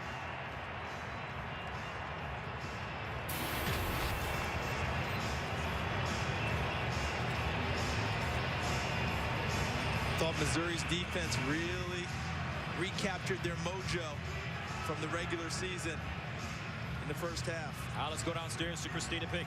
Thank you, Gus. Coach, you typically give your freshman Maddie Mock a series or 2 in the 2nd quarter. With the way he was able to move the ball, did you consider leaving him in the game? That's just something we talk about. We talk about that as coaches, and you know, we take everything into consideration. James went out there, drove down, got a field goal, did a good job there, and we'll consider what we'll do the 2nd half. So are you considering putting Mighty Mock back in? I don't know if we'll discuss it or not. All right, thank you, Coach. Okay, thanks. All right, it's halftime here at the AT&T Cotton Bowl Classic. Missouri leading Oklahoma State 17-7. Coming up after this short break, it's the Pizza Hut halftime.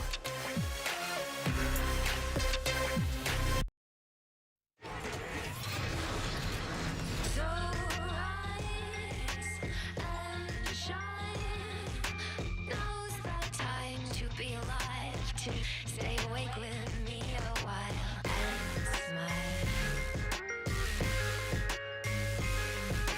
And smile. You couldn't sleep for the awful fright. Welcome back to the AT&T Cotton Bowl Classic. We're at halftime here in Arlington, and our score, the Missouri Tigers leading Oklahoma State 17-7. Gus Johnson along with Charles Davis and CD. You have to be pleased if you're Gary Pinkel with the way your team played on both sides of the ball in the first half. Especially on the defensive side of the football. There was a lot of concern coming into this game about a hangover after Auburn really put it on them and put over 50 on them in the game. But they played well. They've limited Oklahoma State to only 56 yards running the football. And here's the defense, first series of the game. Justin Gilbert with an interception for Oklahoma State, but it was countered with an interception by E.J. Gaines. Then Henry Josie goes into the end zone for a touchdown from Missouri. Clint Chelf, though, he answers with a touchdown pass to Josh Stewart. And then Matty Mock came off of the bench and became Matty Ice with this touchdown pass to Marcus Lucas. Add a field goal, and we are at 17-7. And Gus, as we look at the first half stats, a lot of things seemed even in the first quarter, but things moved along. Look at that, only 56 rush yards for Oklahoma State. That's a problem for them. They've got to get going there. 17 red zone points to 0 for Oklahoma State. Oklahoma State can't get threes in the red zone, 0 for 1 in the first half. And we said that Missouri would push the ball downfield to the wide receivers. They took 5 shots at over 20 yards, completed 1. They'll continue to take their shots, I believe, in the second half. And here's something to keep in mind. Teams leading at the half have won 12 out of the last 13 Cotton Bowl Classics. So Oklahoma State will have the football to start the second half. Justin Gilbert, Desmond rolling back deep as Andrew Baggett prepares to send it away. Only a 10-point game, so you don't if you're Oklahoma State, you don't have to get out of character yet. You don't have to start flinging it on every play. Let's see what Mike Yursich, their offensive coordinator, and Mike Gundy, their head coach, dial up. The run game struggled doing it in the first half. Let's see if they can find a spark in the second half against this tough Missouri defense. 17-7 as we start the third quarter. And this will be Justin Gilbert. And Gilbert trying to get outside and is finally taken down at the 20-yard line. And moments ago, our Christina Pink caught up with Coach Gundy. Coach, we typically see Clint Chelf utilizing his legs a little more. Is this something that Missouri is doing to him defensively? We haven't seen him a factor in the ground game tonight. Well, we're going to try to get that going in the second half. What we've got to do is establish a little more of the inside running game, and we missed some throws. We've got to hit some of those throws when we have guys open and protect a little better, and we'll be fine. Thank you for your time, Coach. First down and 10 at the 20-yard line for Oklahoma State.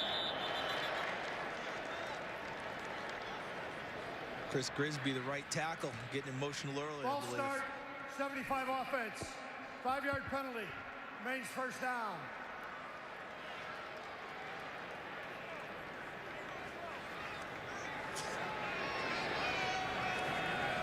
So they'll back it up 5 yards, first down, and 15 at the 15-yard line.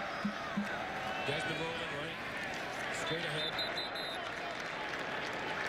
And Coney Ely, who had 2 sacks in that first half, comes up with the tackle. Oklahoma State came into the Cotton Bowl allowing the 9th fewest sacks in the nation at less than 1 per game. Different story. They allowed 2 on 1 drive. Ely picking up a couple. Here's Chelf. Conservative play calling to start the second half. Brothers with the stop. Christina Pink just got done asking Mike Gundy about can they establish a run game, and he said they've got to establish the inside run better. They ran it inside with Desmond Roller with not much success. She asked him about Clint Chelf's legs. Would they utilize that more? He said, yes, we're going to try. They just tried it there. Missouri snuffed that one also. Third down and 10 at the 20. Chelf, play fake.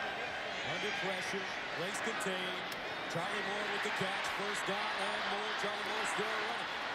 And he'll get to the 46-yard line before E.J. Gaines tracks him down. On 3rd and 10, they pick up 26. Watch Charlie Moore to the top or to the left side of your screen. Runs an inside route, sees his quarterback having a little bit of trouble flushing out, and moves outside and picks up the first down. Charlie Moore, a very dependable receiver, playing well tonight. Desmond rolling. Wrestled down. Josh Augusta, number 97, on his back. Andrew Wilson there as well. Josh Augusta, number 97, is a true freshman from Peoria, Illinois, who was recruited by everyone. Do you know why he went to Missouri? He doesn't like to fly. Wanted to be within driving distance, doesn't want to get on an airplane to fly anywhere to go to school. Missouri ends up the beneficiaries of his feeling like staying on the ground is the right thing to do. 2nd and 9 at the 47. Shelf, far side. And this time, it's caught by David Glidden, the sophomore from Mustang, Oklahoma. David Glidden's a former State of Oklahoma Player of the Year. A little guy at 5'7", 185, had a breakout game against Kansas, 6 catches, 73 yards earlier this year. 3rd and 4.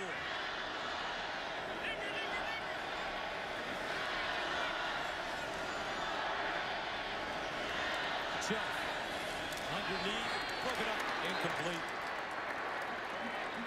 Brandon Shepard, the intended receiver, he couldn't hold on. Randy Ponder covering, and the Cowboys will punt. Watch Ponder, number 7, really doesn't retreat. Sits right there, squats on the short route, and jumps on it and breaks it up. They tried to get the ball to Brandon Shepard. Randy Ponder, a former walk-on, with a nice play on the corner. Kip Smith will punt it away from the 35. Marcus Murphy back deep. Hand over in kick. Murphy has a fair catch inside his own 15. So coming up, James Franklin and the Tigers with the football and a 17-7 lead.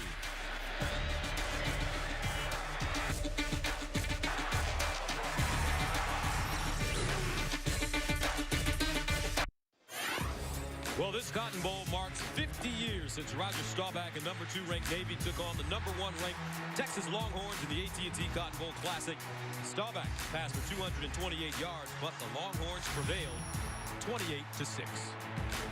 That was the same season that Navy went to the Cotton Bowl Stadium, lost SMU regular season, came back 9-1, played for a national title, same stadium.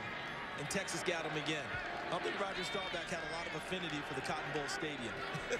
First down at 10 to 15, and they give it to Josie. Josie making the first man miss. Stopped by Ryan Simmons. Henry Josie, very consistent, 8 carries, 49 yards and a touchdown. He split time with Marcus Murphy and Russell Hansbrough. What these defenses pride themselves on and where they really energize their offenses is in takeaways. Now is the time Oklahoma State's thinking about, can they get the ball away from Missouri and get their offensive jolt? James Franklin to throw. Franklin. Oh, what strength to get that ball away to LaDamian Washington. He's not just Frank the Tank running the ball. How about him utilizing his size and strength here?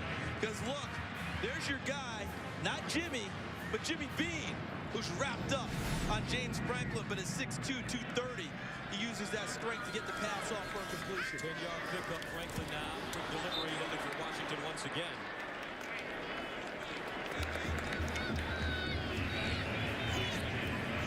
Threw that a little bit before the break, and Washington wasn't able to get his head around in time to snag the ball out of the air. Franklin, 8 of 24, 74 yards, and an interception. Hansbrough comes in now.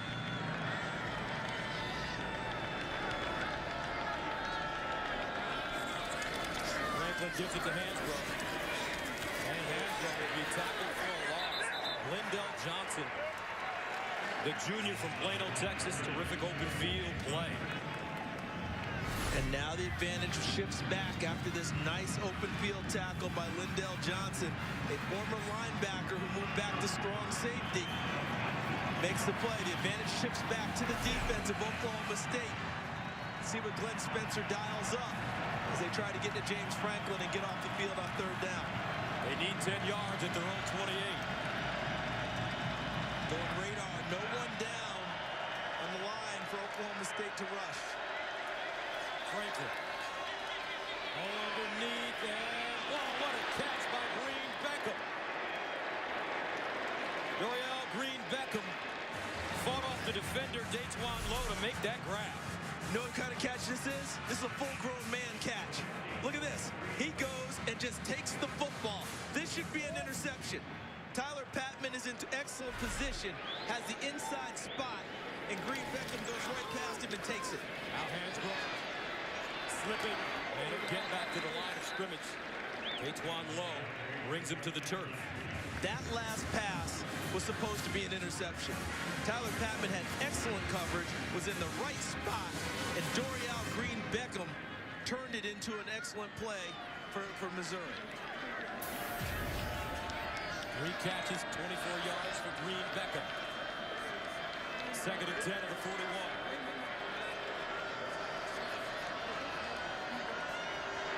Empty backfield.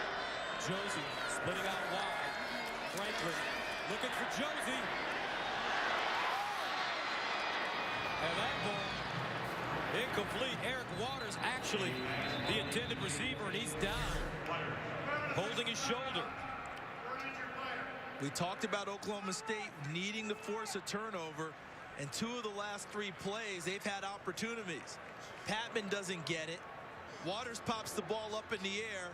It's there, and it's available for Oklahoma State. And Ryan Simmons, number 52, unable to come up with it.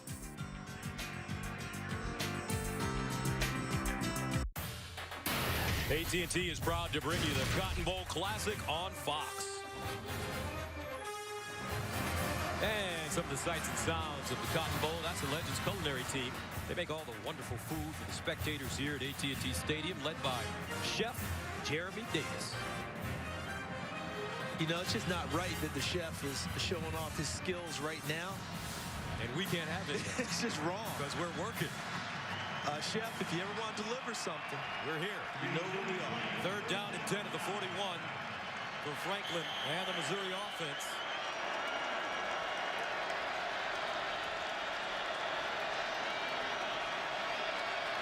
Hunt in motion. Here's Franklin. Delivers up the sideline, incomplete. Looks like there was some miscommunication on the route. And Missouri will have to punt it away. That Jimmy Hunt at the top of the screen he was trying to reach. He ends up running the out, coming back to the quarterback. James Franklin thinks he's probably going to turn it upfield and throw the sideline route. Oklahoma State gets off the field again on defense. Grinzer will punt it away from the 25. Let's see if Josh Stewart can get a chance to return one. Return ball. Stewart clears. Got to go up and get it, Gus. Return guy has to go up and field the ball. He just gave up an extra 15 yards in field position for his team. A 52-yard punt. 9:33 to play, 3rd quarter, 17-7.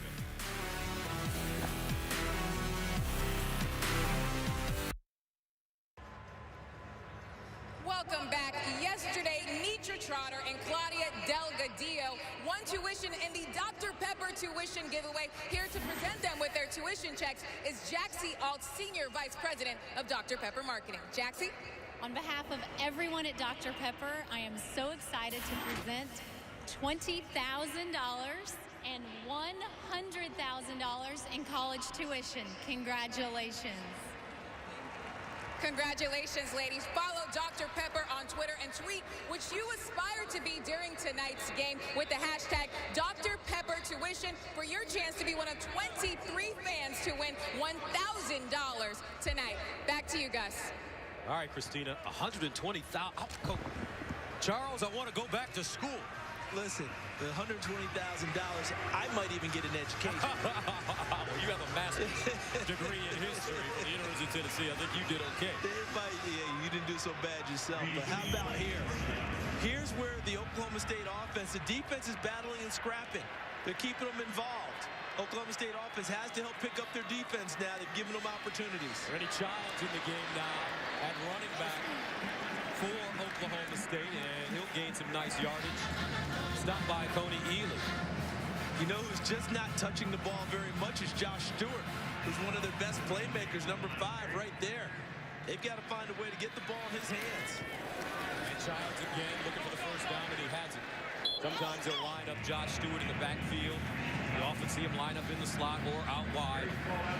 You know, it's more difficult since he's not a running back or a quarterback to get the ball in his hands. But I'm sure Mike Yursich, the offensive coordinator, has a nice little note written. Got to find a way. to let number 5 touch the ball. First down to the 19. Joe. And he finds Stewart. And I think he heard you, Charles. Josh Stewart picks up 7. Cowboys to the line of scrimmage. Joe. Nobody home. And is it me, Charles, or are these two quarterbacks flat-footed throwers? I feel like they're both flat-footed throwers, especially tonight. And I realize out of the gun, when they take the snap, they have to. There's a timing involved, so your action is a little bit different in the pocket. You don't just automatically get into your throwing motion. But I feel like both of them tonight have been a lot off of flat-footed throws, and I think it's hurt their accuracy rather than being up on their toes, hitting the back foot and throwing the football. Third down and 3 at the 26. And Childs won't get the first down. Interesting play call by Oklahoma State. Well, it was a box count again. They thought that they had numbers inside with their offensive line versus the defensive front of Missouri. But Andrew Wilson, Matt Hoke, number 89, helped combine to shut things down. The Missouri defense, led by defense coordinator Dave Steckel, has started to take a real firm hold on this game. Marcus Murphy back at his own 35. Smith sends it away. Wobbly kick. And Murphy has it at the 31. Yeah, come on. A little kick-catch interference. Got into him a little bit too close as he was making the catch. Mike. Zach Craig may have bumped him just a bit. Yep. So he's too much into the framework there as Marcus Murphy's called for the fair catch. And now he's looking at him. He's gonna cut down that 1 yard little spot. It's not a halo. It's not a bubble. But when he's called the fair catch, you've got to give him that distance in order to catch the ball. Interference. 23 kicking team. 15-yard penalty. First down. 7:59 to play in the third quarter. Coming up, the OSU defense led by that guy named Jimmy B. Back after this. The AT&T Cotton Bowl Classic is sponsored by Intuit TurboTax.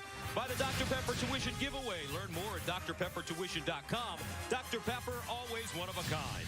And by the all-new 2014 Chevy Silverado. Strong for all the roads ahead. 17-7 Missouri. Under 8 to play in the third quarter. The spectacular looks from just above the field is from our AT&T Skyview camera. Okay, Charles, we were talking during the break. Missouri can't afford to leave money on the table right here. No, right now they're letting Oklahoma State hang around with a 17-7 score. Right now is their opportunity, good field position to kind of go for the throat and try and really take a firm grasp on this game on the scoreboard. Hansbrough can't get outside. He'll be lucky to get back to the line of scrimmage, and guess who made the tackle? That's your man, Jimmy B. Jimmy B. See, this is the type of game that while Oklahoma State has been unimpressive offensively for much of it, we know that they can be explosive. If you keep letting them hang around only down 10, despite the fact your defense is playing awfully well, I think you're taking a chance if you're Missouri. They've got to try and fashion a drive here and really go for it. 2nd and 10 at the 47. Franklin, Hansbrough, and he's tackled for a loss. They're trying to run over that right side, and Calvin Barnett and Tyler Johnson that time make the play. Omega Psi Phi is the sign shown by Calvin Barnett. The Q Dogs just up their Q rating with those types of plays, and Calvin Barnett is a hard man to move inside. Doesn't get a lot of sexy stats, not big on the sacks and tackles for loss and pressures, but you can't move him, and that helps their overall run defense. Third down and 13 at the 44. Hansbrough remains in the game at running back for Mizzou. Franklin needs to provide a spark. James Franklin steps up. Franklin in trouble, gets it away. Hansbrough, but he won't have enough. Lindell Johnson brings him down. Well defended by Oklahoma State. Watch the rush. And then James Franklin now does not flush to run as much as he did earlier in his career. He looks to pass, so he hangs in the pocket and really takes a big chance here. I'm not sure that's a good play. He's fortunate he got away with it. That's a long forward toss like that. Lindell Johnson makes the play. Stewart signals for the fair catch. Comes up and grabs it at the 12. 5:55 to go in the third. Oklahoma State back on offense. Let's see if Clint Chelf can motivate his team. Well, it's been a fun time for players from both teams this past week here in the Dallas area. They visited kids at the Texas Scottish Rite Children's Hospital, practiced here at AT&T Stadium, and snuck in some time for a party or two.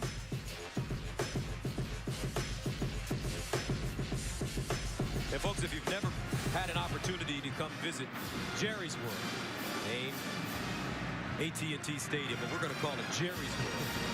It's a bucket list adventure. Put it on your list because this is a sight to see. First down and 10 at the 13. Rennie Childs back in the game for OSU. Chelf delivers, and it's caught by Shepard. Shepard will get about 8 on the play as he's brought down by Arian Penton and Darvin Ruiz. Far side, Stewart drops it.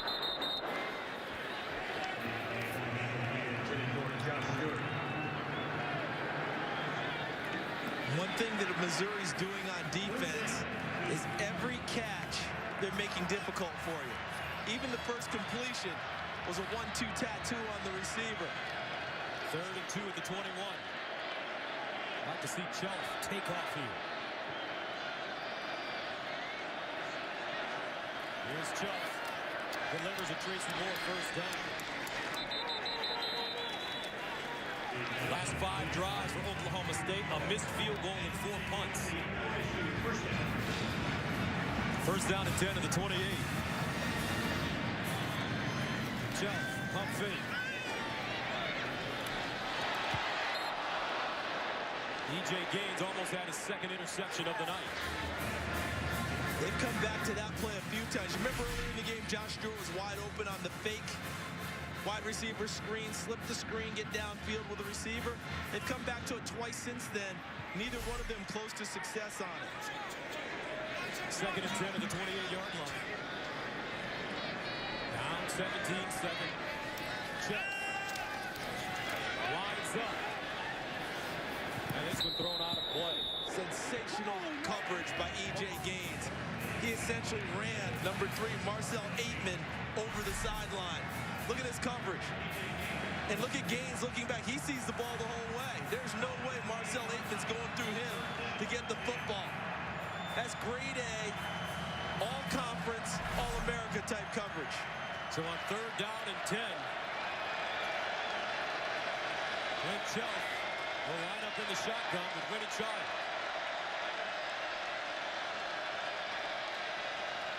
Chelf drops it off to Childs, and he's taken down, lost the football, and gets it back at the 31. When's the last time you can remember an Oklahoma State receiver catching the ball and not challenged on the catch? They have not had very many free receivers catching the football and been motion moving. And look at them trying to strip the ball from Childs. Is it coming out? I think his body was already hitting the ground before they pulled it out. 7th punt of the game coming up for Kip Smith. And Childs found his way back to the football anyway, rendering the point moot. Marcus Murphy will return it for Missouri at his own 32-yard line.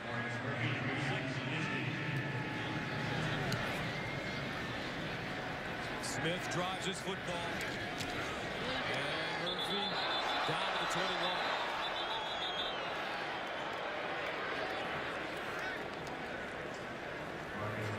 Let's flash back.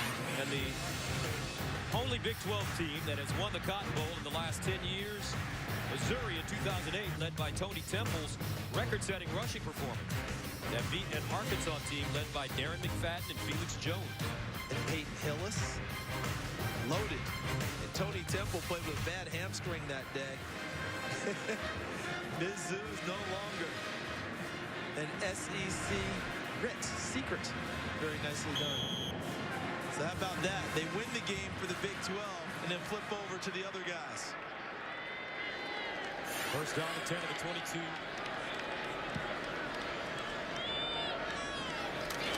Franklin. And it gets to the 25. Speaking of the SEC and the Big 12, how about Oklahoma yesterday? One of the most impressive victories of really any bowl season.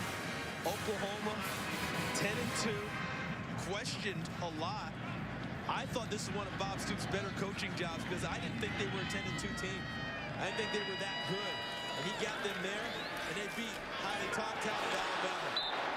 Franklin throwing. And Caleb Levy stretching out to get a hand on the football. And he's a player who's a victim of athletic profiling. Because people look at Caleb Levy and say he's not an athlete. He can't make these types of plays. You know how he makes them? With his mind. He's an academic All-American. He knows where to go, gets himself in a proper position, and makes plays on the football. 4 interceptions for the year. First team all Big 12, making his 39th straight start tonight. Caleb Levy. Third down and 7 for Franklin. 3 receivers at the bottom. Franklin looks that way. And incomplete. Intended for Jimmy Hunt, and Missouri will have to punt. Good pressure in the face of James Franklin. I think that was Calvin Barnett, number 99. Tyler Patman with some coverage, and so was Zach Craig on Jimmy Hunt. The defenses have taken over this game in the second half. So Jimmy Hunt looks like Tyler Patman. A little pushing and shoving going on.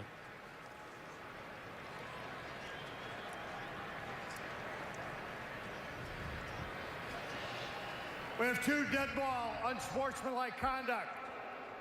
Number 26 on Oklahoma State. Number 88 on Missouri. Those penalties offset. 4th down. So at the end of the play, here comes the whooping. Jimmy Hunt saying Patman was holding him. They whooped each other a little bit, couple shoves. He said, offset, we're still going to punt the football away. But Oklahoma State trying to keep their team in the game, doing a nice job on defense. Josh Stewart, if he gets a chance to return one, Coach, you could see something special, but it won't happen here. Now tomorrow, it's London's fiercest rivalry as Arsenal takes on Tottenham in the 3rd round of the FA Cup. Live coverage starts tomorrow at noon Eastern on Fox. Those two get after it, don't they? Well, they are rivals, that's for sure. Tottenham and Arsenal. Arsene Wenger, his team playing really well. Got some good acquisitions. Saw the former national coach for the USA team, Bob Bradley, signed down with the Norwegian League team as their head coach. Mesut Ozil coming over from Real Madrid for Arsenal. First down and 10 at the 38. Chubb boggling it and has to cover it up. This is frustrating for Oklahoma State in so many ways. Jake Jenkins, who's done a nice job all year taking care of the center snaps, that time uncorks one. They made Clint Shelf have to play a little shortstop or center field. And Shelf trying to focus downfield too and catch the football, unable to do so. He'll lose 9 yards on the play. 2nd and 19 at the 29. Shelf completes it to Aikman. And Aikman will gain a yard, maybe 2, as E.J. Gaines comes up with the tackle. And now some of the Oklahoma State fans are getting a little frustrated with the way this offense is playing. Well, the way Missouri's playing defense now reminds me of really good defensive teams in basketball. You may pass the ball to your best player, but they've got someone in his face immediately on the catch. Makes it hard to maneuver. 3rd and 17 at the 31. Shelf winds up, looking for Stewart. And intercepted. Braylon Webb plucked it out of the air.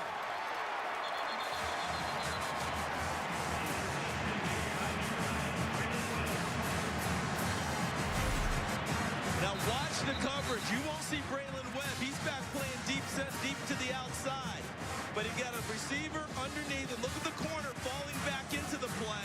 That was Randy Ponder 7. Braylon Webb, who is already back in position, plays the game moving forward. And when a safety can play forward and not retreat, much better chance to make a play on the football. And Braylon Webb does exactly that with the interception. 3 interceptions on the year for Braylon Webb. James Franklin and the Tigers take over at the 41. Franklin, a fumble. Oklahoma State has it. James Castleman falls on the football. The Cowboys finally catch a break.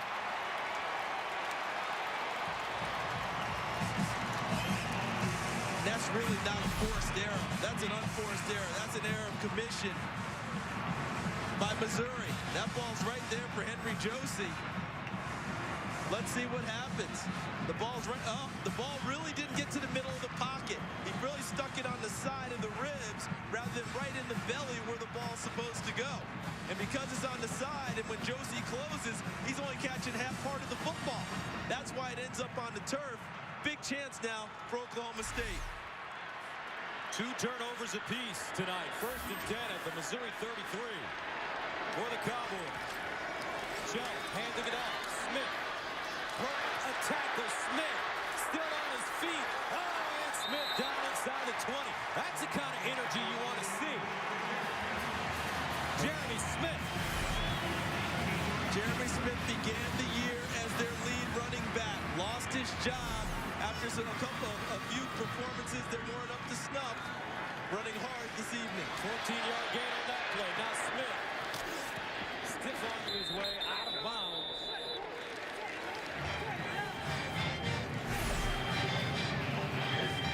And look at Jeremy Smith running through the attempted tackle by Matt Hoke.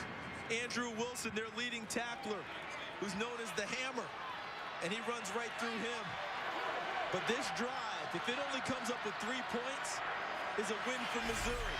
This has it into the end zone for Oklahoma State.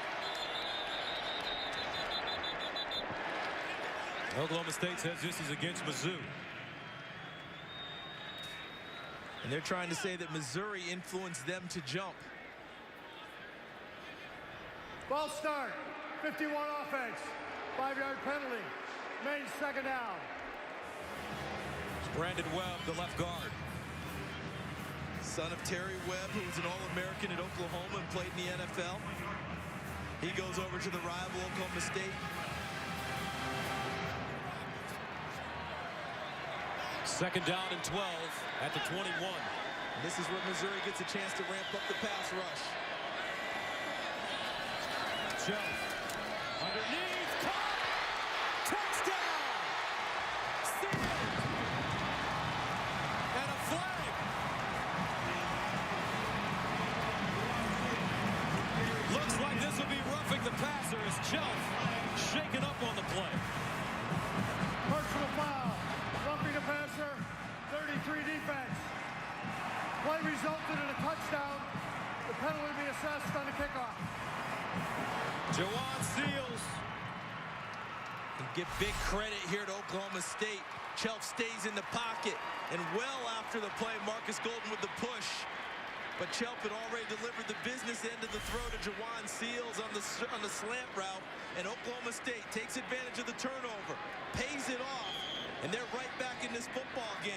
Remember what we said, when you let people hang around too long, it can come back and sting you. 3rd receiving touchdown of the year for Seals. Extra point is good. 2:10 to play in the 3rd quarter.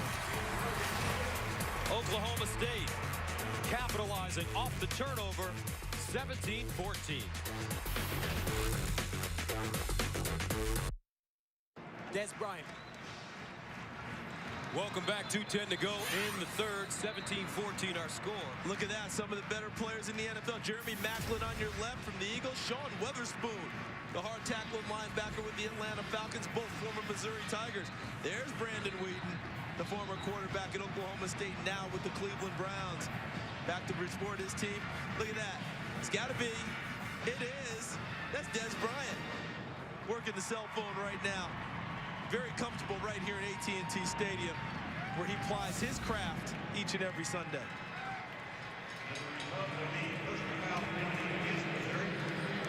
Let's see what Oklahoma State does here. The ball's on the 50 after the penalty.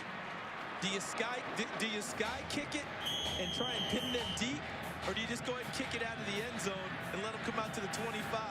The ball moved up to midfield because of the roughing the passer penalty on the touchdown.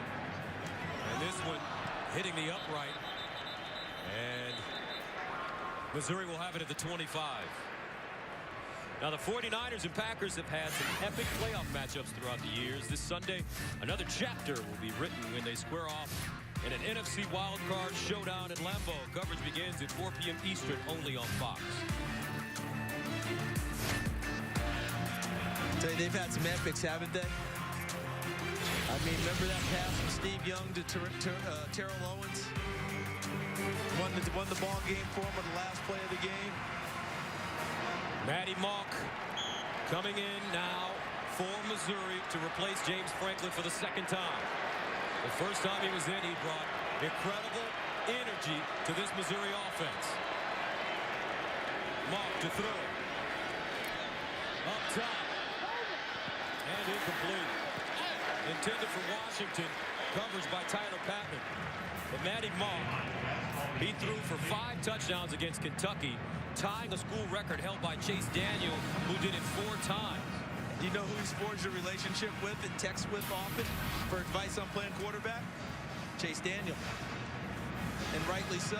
One of the greats here at Missouri. James Franklin looking on now. 2nd and 10.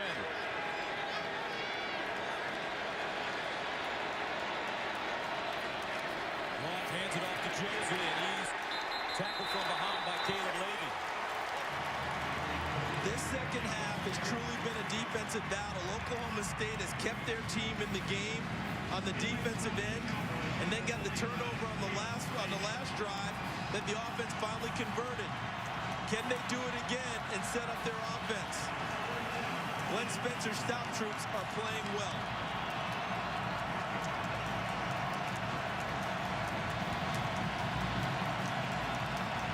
Third down and 10. Empty backfield for Matty Mock, the redshirt freshman. No down defensive lineman. Here's Mock to throw it, in trouble. Mock, buying time, throws on the run, and complete.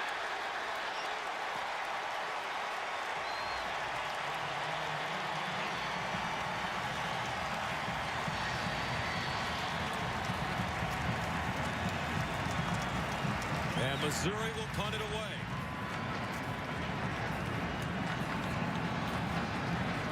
Amazing what the defenses have done for their teams in this game. The only one to capitalize in the second half has been Oklahoma State's offense with a short field after a turnover. Brent Stewart has done a nice job keeping it away from Stewart. Stewart over to the far side. And Stewart picks it up and advances it across the 35. The times you want him to go get the football, he doesn't. And the times you want him to leave it alone, he goes and gets it. That ball bounced well for Oklahoma State. Leave it alone. He's fortunate to pick it up and not turn it back over. So with 53 seconds remaining in the third, 3-point ball game. 8th-ranked Missouri leading 13th-ranked Oklahoma State in the 78th AT&T Cotton Bowl Classic from Arlington, Texas, about 20 miles outside of Dallas.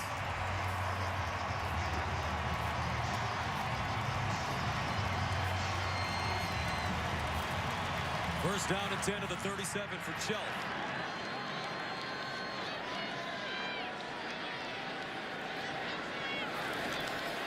Play fake. Chelf rolls. Finds Stewart. Josh Stewart. Out of bounds. E.J. Gaines. Knocking him out of play. Feel things starting to pick up a little bit on the orange and black side. They just got the touchdown. Defense went out and got another stop. Gave the offense good field position again. 2nd and 5.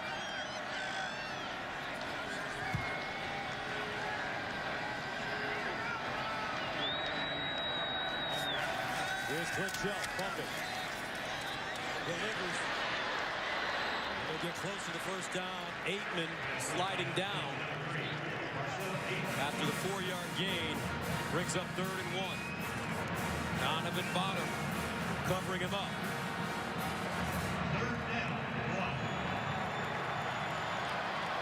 They've got their big blocking fullback in the game now, Kai Stanley, number 9.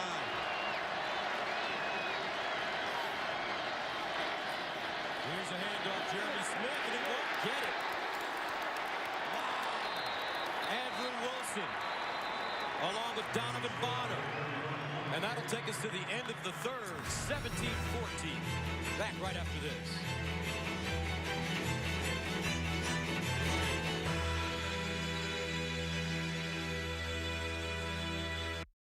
Start of the fourth quarter, Missouri holding on to a 17-14 lead. Let's go downstairs to Christina Pink, who's standing by with a very special man. A very special man indeed, Gus. Thank you. Joined by Andy Guy, CEO, AT&T. Andy, what do you think of the game tonight? It's been fantastic so far, and it's for a great cause, too. In the 18 years that AT&T has been sponsoring the Cotton Bowl, Cotton Bowl's raised over $100 million for the institution. And if you look at what we've done with the Aspire program, we're investing another $350 million in education. It's really important for this country, and we believe it's a great way to do it. Oh, wonderful. Thank you so much for your time, Andy. Thank you, Christina. Gus, back to you. All right, Christina, thank you very much. Oklahoma State ready to punt it away for the 8th time. Kip Smith from the 29, and Marcus Murphy at his own 17.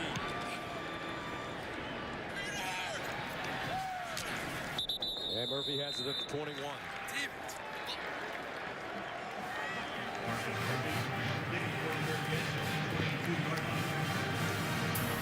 If nothing else, and look at the offense here since Matty Mock led the touchdown drive in the first half. 5 punts, a fumble, and a field goal. Now, the field goal was led by James Franklin, but the offense has sputtered in a big way. And I think they need a drive here, if nothing else, to give their defense a little time to rest. They've been on the field a lot in the second half. A minimum of 2 first downs to try and give them a break and at least flip field position. From the 22. Breslin deflected at the line of scrimmage. Caleb Levy may have gotten a hand on the football. He's some type of player, isn't he? Yes. Levy 45, Sean Lewis 11, and played next to each other for 3 years as starters. Their communication level is at a place where all they do is look at each other and they know what the other's going to do. Second down. Option. Pitch. Loose. Picked up. Oklahoma State with it. At the Missouri 10.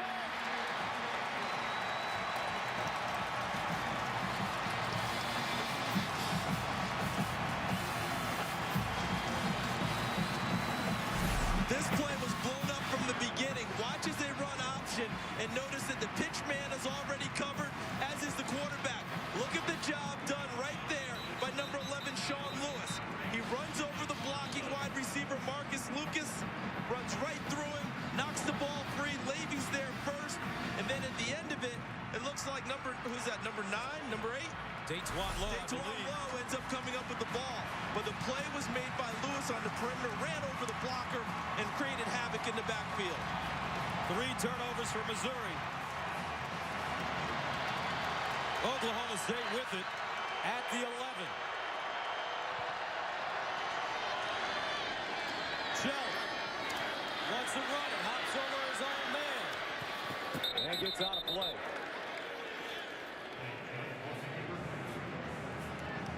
Looked like Chell might have had a clear path, but Chris Grisby, number 75, his right tackle, got knocked into his path, and that's who he had to hurdle to try and get into the secondary. Watch Grisby, 75. He ends up tripping on his own, over his own guy, and that impeded Chell's path. 2nd and 13 at the 14-yard line.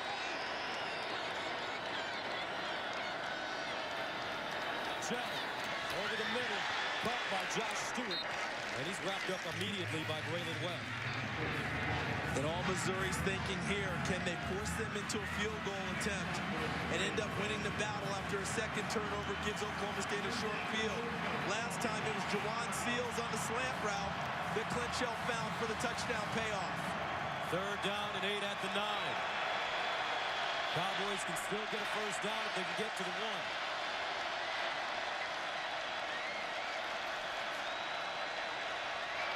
Shelf rolls out. Has a decision to make. Lets it go. Incomplete.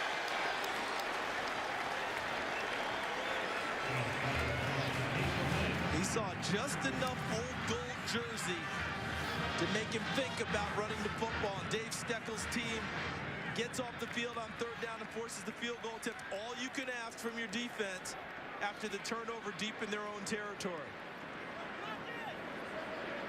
So Ben Grogan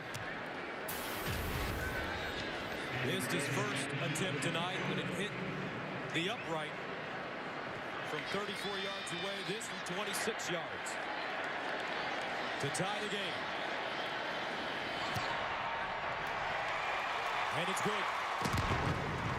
13:32 to play in the 4th quarter. Missouri fumbling the football. And Oklahoma State gets the 3. We're tied at 17. When Oklahoma State knocked off rival Texas in Austin this season, Coach Mike Gundy let loose in the locker room after the game, busting out some impressive dance moves in front of his team. After being an undefeated Baylor team week 13, Gundy got low again in the locker room. You know what that's called, don't you? It's real simple. Doing the Gundy. Doing the Gundy. We've seen the coaches dancing all across the country, haven't we? That's right. They had Mark D'Antonio in Michigan State in the Big Ten title game. And after the championship trophy ceremony was over, he yelled to his team, "No one dances until I get there." Because Coach D'Antonio was ready to bust a move. Oklahoma State with 10 points off turnovers to tie the score. Marcus Murphy brings it out of the end zone. Still on his feet, crosses the 20, and finally taken down at the 25. Lindell Johnson with a tackle on special teams, but a flag on the play.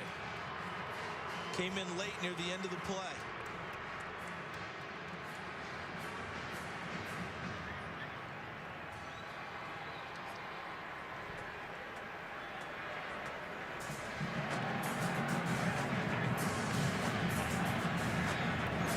Play, personal foul, 29 in the kicking team.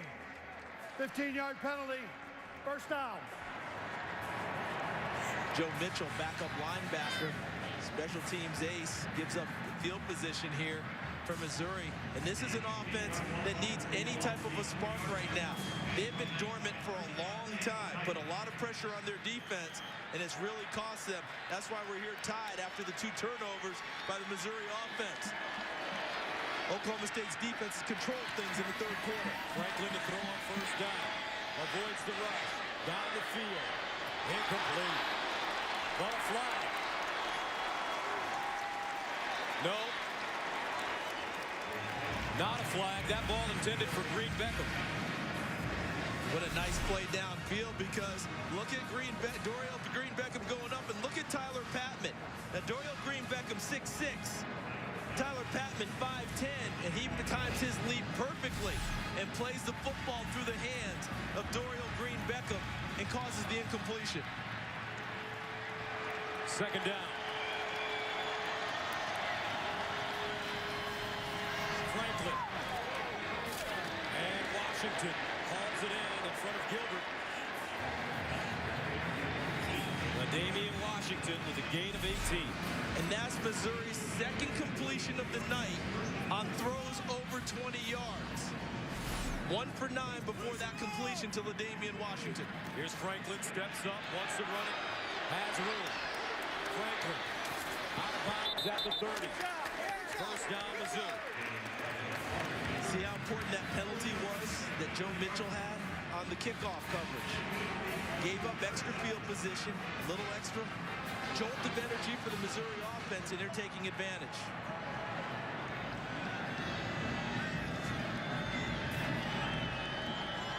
First down at the Oklahoma State 30 from Missouri.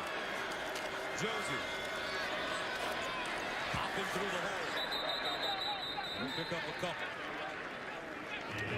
Calvin Barnett there to greet him. Here comes Hansbrough back into the game. He's probably been the most effective inside runner on the night for Missouri. Second down and 8 at the 28. Option.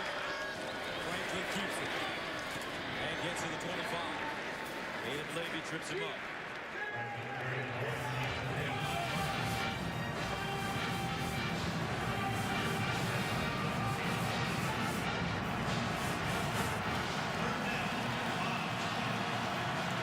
Third down, 5 to the 25.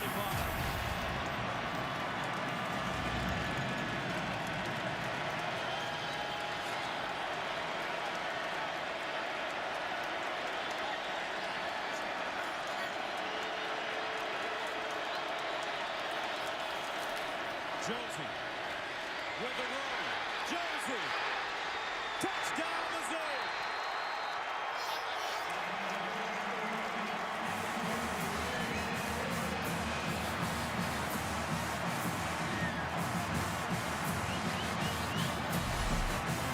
Take a look. They like what they've got up front because they see the pressure package coming from Oklahoma State. So they make sure they run the football. Give it to Josie, a zone run. He reads it, and how about the one cut and gets vertical upfield into the seam and into the end zone. Missouri responding after Oklahoma State tied it up. 11:32 to play in the fourth quarter.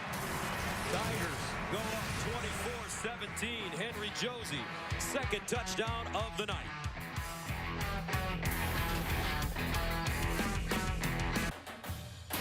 AT&T is proud to bring you the Cotton Bowl Classic on Fox.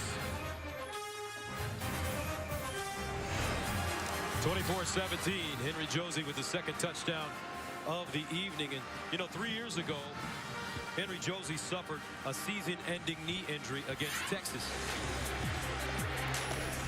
And after missing the 2012 season, he made his return this year. For 35 years, and never gave a ball. Never a locker room game say, hey, one guy, you get the ball. He's a hell of a guy, and I'm just so proud to give this to your teammate, Henry Josie!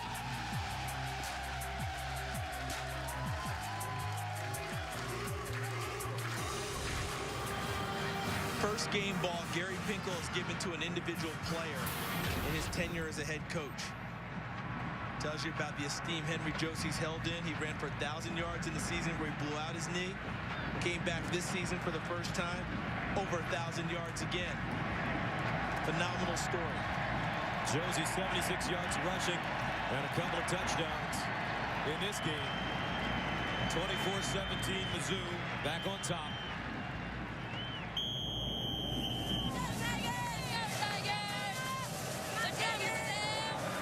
Shepard and Rowland back deep for Oklahoma State. And Baggett driving this ball. It will not be returned. Let's go downstairs to Christina Pink for more. Well, Gus, Henry Josie also understands that a happy offensive line makes for a very happy running back. During the season on a weekly basis, he would reward his O-line with ice cream and candy every week for that fantastic blocking up front. And those offensive linemen, the first one to congratulate him after that touchdown. Christina, that is a Missouri tradition. Running backs have been doing that for years for them, and Henry Josie falling into line and understanding. You feed those big guys up front, you keep them happy. You know what he did one week, though? He made a mistake. Brought him just regular popsicles. They let him know they wanted the good stuff. No more of that. First down at 10 at the 25. And Rowland running right. Cuts it inside. Rowland finally taken down at the 30 by Brothers.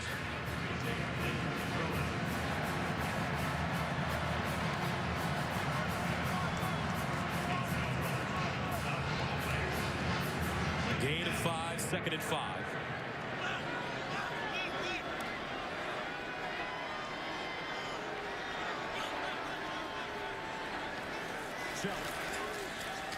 Stewart.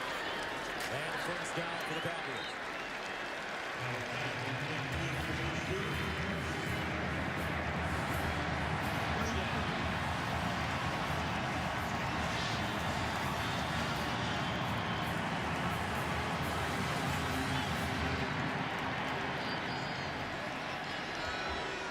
From the 37. Rowan breaking tackles. And Rowan gets about 6.5. Brothers first man to him. Remember how long the Missouri defense was on the field in the third quarter. They played a lot of snaps because their offense wasn't getting much done. Shelf, near side, incomplete. Rowan closest man to the football. Auburn put 545 yards and 7 touchdowns on this Missouri defense running the football. Tonight, they've done a really nice job bouncing back and containing Oklahoma State's running game.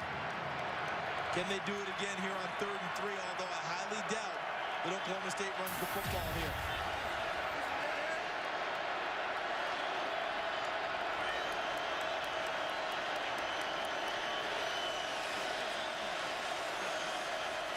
Off the sideline. First down at the 35. Tracy Moore with a big grab. He knew he'd pay for it. But on 3rd and 3, they get 22. Now that is a boss throw right there. He could have taken the short swing check down, let that go, and gunned it downfield and put it on Tracy Moore for a big first down. At the Missouri 34. Shelf. Another perfect strike. This time to Brandon Sheppard, will find his way for a first down. Look at the catch by Tracy Moore. Absorbs the hit from Matt White. Coming over from the safety position. From the 23. Play fake. Shelf in trouble. Got it away. And incomplete. Josh Stewart. Give credit to Marcus Golden, partner. Because if he's not there with the pressure and hitting Clint Chelf, I think that's a pretty easy throw for Chelf to stick on his receiver, and we probably have a touchdown. 2nd and 10 at the 33.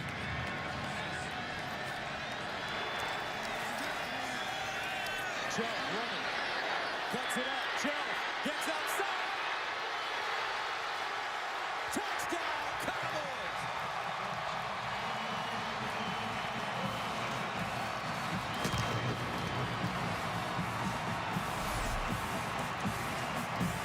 Look at him dive. They'll be reviewing this to make sure he's in bounds when he goes. There's no doubt about it. Hits the pylon with the football. Was in bounds when he took off. That's a touchdown. No question at all on that one. But the big block was delivered by his wide receiver, Marcel Aitman, on the perimeter that allowed Chelf to cut it up inside and reach for the pylon and score. So Grogan comes in for the extra point, trying to tie this game at 24. And we're tied. 9:51 to play in the 4th quarter of the Cotton Bowl. 24 apiece, Oklahoma State, Mizzou.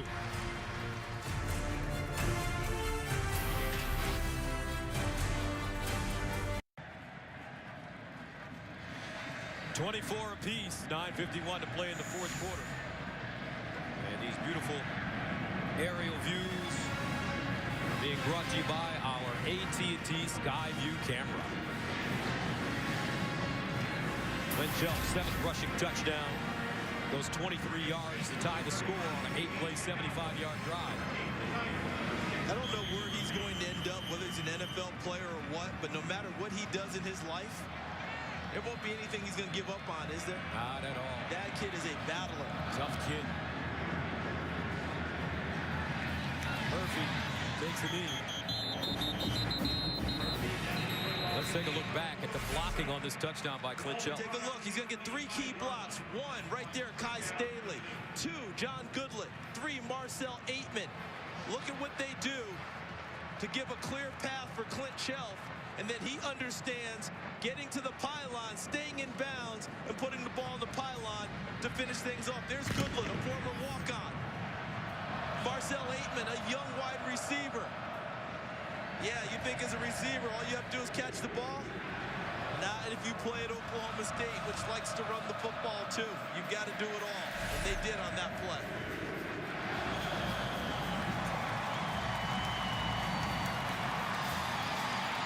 We've had 3 scores in the last 3 minutes and 41 seconds. 2 touchdowns and a field goal. Missouri takes over at their own 25 for James Franklin. And he runs it.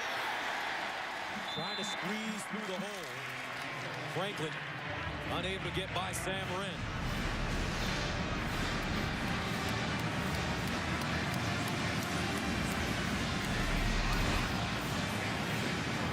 Third quarter was all about defense.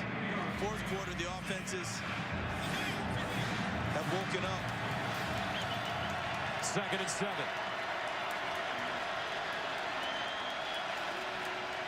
Play fake. Franklin over the middle. Intercepted! Patman down the sideline.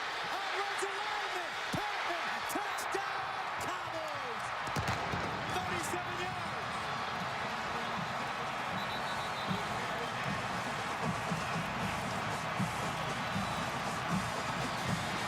There is a flag on the play.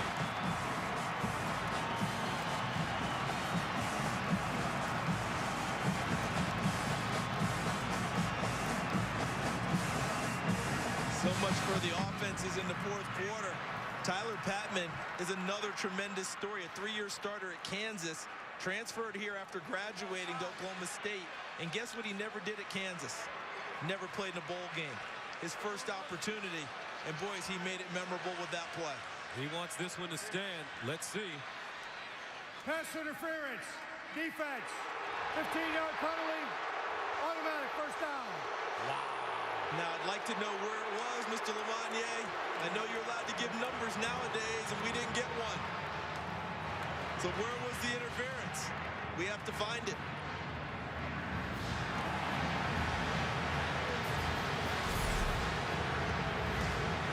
I'm looking. The ball is gone, and maybe we back it up a little. Could it have been on Patman? I'm not sure. It didn't look like it. I'd have to see that again and see if we can find it. Not to the right side. I didn't see it there. Watch Green Beckman, number 15. Right there. That's where we're getting it. Dorial Green Beckman, and it was on Patman, who interfered and then went and got the football. Here's Franklin to the sideline. Incomplete, out of bounds. Sasser, the intended receiver. I know that's a real downer after a big play like that, but the reason he was able to get to the football was because he interfered with the receiver. Ball's in the air. Mike Gundy's not happy. But he did go through the receiver. Ball was in the air and impeded his progress.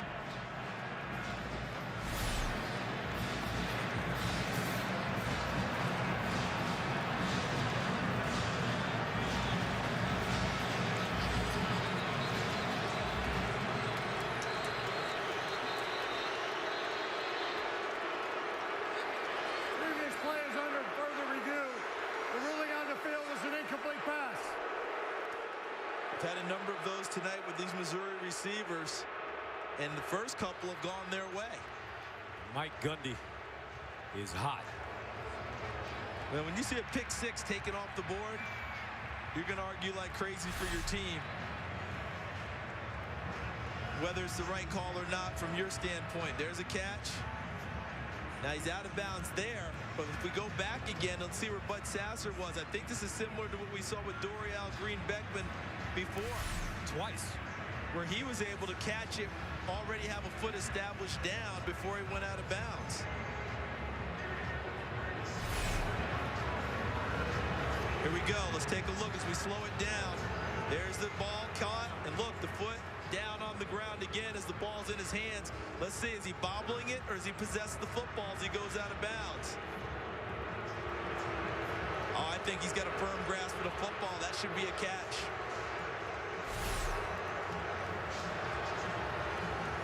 Mike Pereira, your thoughts? Same thoughts. I'll tell you, Charles, same thing. The foot is down when he gets control of the ball.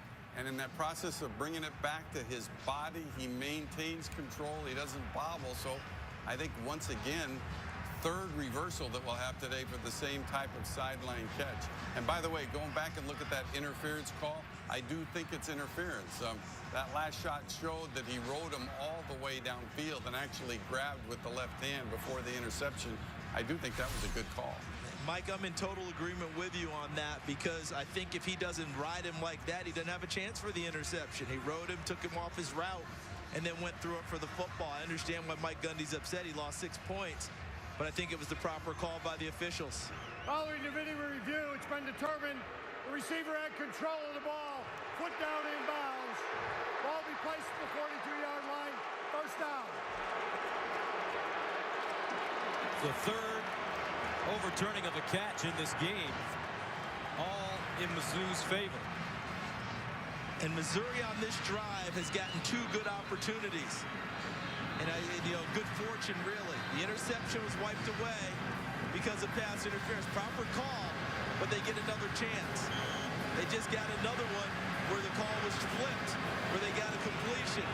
Can Missouri pay it off now and get points out of it? First down at the Oklahoma State 42. Franklin hands it off to Murphy. He slashes through the hole. And Murphy gets to the 35 before being stopped by Calvin Barnett. That was the same play as a touchdown run by Henry Josie. They like to get you moving laterally, put a foot in the ground, and get vertical. These running backs do. 2nd and 4 after the 6-yard gain. Murphy again. First down.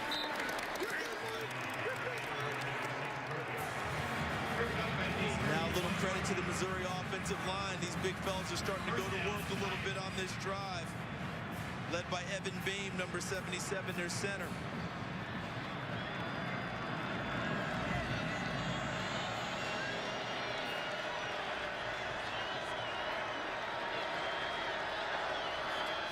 Franklin in trouble. Oh, he's ambushed. Calvin Barnett with the pressure. 2nd sack for Oklahoma State. Tyler Patman didn't let the penalty affect him there. Good coverage. Look downfield. Everyone is matched up. James Franklin can't get rid of it, in part because Calvin Barnett collapsed the inside of the pocket and then collapsed James Franklin. This one Mike Gundy likes a lot better. 2nd and 17 at the 38. Franklin steps up again, buys time, throws on the run, and it's caught by Marcus Lucas, but he goes down immediately. Tyler Patman there. A 10-yard pickup. Tell you one thing, Tyler Patman has shaken off the effects of the penalty and continues to compete. Yes, that ball was completed, but Tyler Patman is making things difficult when the ball's thrown in his area. 3rd down and 7 at the 28. Tigers need to go to the 21 for a first down. 4 receivers at the top of your screen. Damian Washington, the lone receiver from Mizzou at the bottom. Here's Franklin looking that way.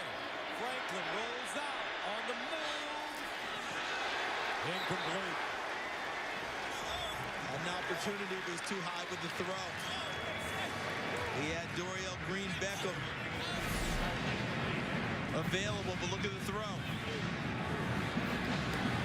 If he puts it on him, that's a first down for Missouri.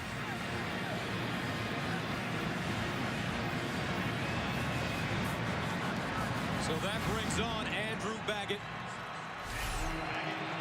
His career-long 46 yards. This from 46 yards away. He's made a 35-yarder.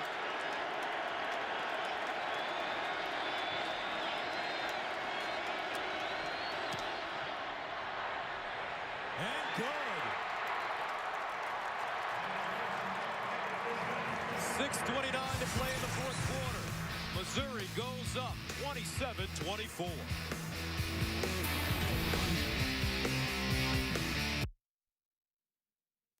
The AT&T Cotton Bowl Classic is sponsored by Geico. 15 minutes could save you 15% or more on car insurance. Buy your next truck, Ford F-150. And by Miller Lite. It's not just a good time, it's Miller time. 27-24 Missouri. Trying to hold on with 6:29 to go in the fourth quarter. Now after the game, join Fox Sports Live for full highlights from both of tonight's huge bowl games, plus your winning picks for this weekend's pro football playoff games and the countdown to Friday's #1 highlight. All that tonight at 11 p.m. Eastern on Fox Sports Live, only on America's new 24-hour sports network, Fox Sports Live. There's James Franklin wearing a 1 on his jersey. We're looking to find out if we have one of those highlights that becomes the 1 on Fox Sports Live later on tonight. And remember, we talked about the third quarter being a defensive quarter. Both offenses combined for 137 yards and 7 points in the third quarter. Already in the fourth quarter, they've combined for 157 yards and 16 points. Baggett to send it away. He's done a wonderful job on kickoffs this evening. Oklahoma State will start at the 25. Clint Shelf, 3-point deficit, 6:29 to go. Well, these two quarterbacks, James Franklin, Clint Shelf, have both battled some tough circumstances this year. Right now, James Franklin has his team up by 3 points. But we've learned already, you don't count out Clint Shelf. Not by any stretch of the imagination. First down and 10 of the 25. Split backfield, Staley and Rowland with Shelf. Out of the gun, Rowland with a blocker in front. Gets down here and out of bounds as he crosses the 30. Staley with a nice block. Really was, wasn't it? We talked about Henry Josie and his knee injury in return. Kai Staley had a similar type of an injury, and he had to come back. He was a tailback, came back and reinvented himself as a fullback, and became all Big 12 as a tremendous lead blocker. Lines up as a wide receiver now. Here's a pump fake.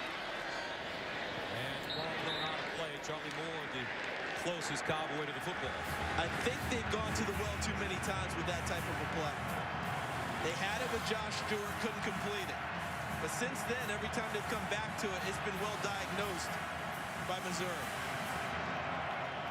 You just wonder if Oklahoma State will try to get Josh Stewart in space somewhere in the middle. He lines up in the slot at the bottom of your screen. Shelf. He's got more! Tracy Moore lays out, and what a big grab! 41 yards! And look at that stretch to catch the football. It was a good throw, but he made Tracy Moore work for it a little bit, and he came up big. Shelf runs it, cuts it inside. Shelf, first down and more. The crowd wanted a flag for the tackle out of bounds, but the tackle started inbounds, and they thought it was just a completion of the play. A gain of 11 for Shelf. First down and 10 at the 12. Rolling, spinning, and a ball forward. Marcus Golden with the tackle. This might be your spot where you talked about Josh Stewart. This could be the spot to come back to him here on a goal line play. If so, he's out wide. I expect him to come back inside. And a timeout called by Oklahoma State. Their first of the second half.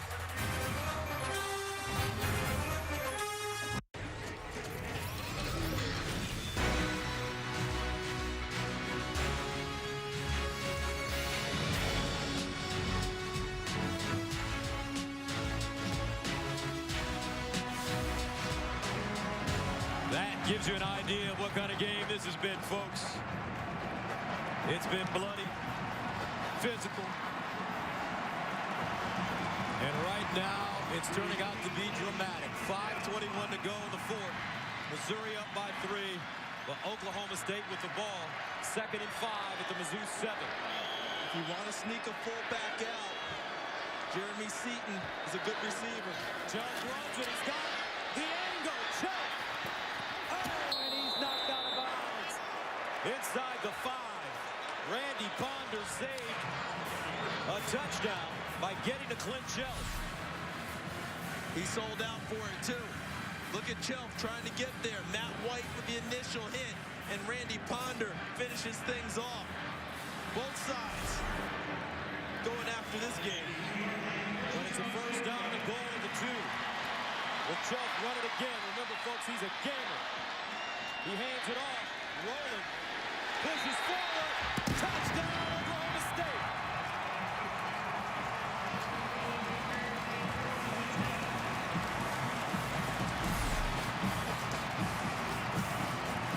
And look at the power and the drive of Desmond Rowland, who just simply would not be denied.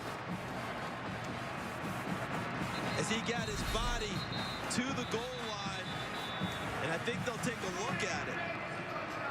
The previous play is now under review. But that run was really all Desmond Rowland. Ordinarily, you're saying, look at this key block, look at that key block. That looked like Desmond Rowland carrying everyone with him to get to the goal line. Contact's made, he's still pushing. 1 goal jersey, 2, 3, 4. Following the review, the ruling of a touchdown is confirmed. Didn't take him long this time. Desmond Rowland powering the football across the line to give Oklahoma State a 30-27 lead. Those texts from his father that he gets inspirational ones each and every week. They must have packed the wallet before this game. And Grogan, extra point.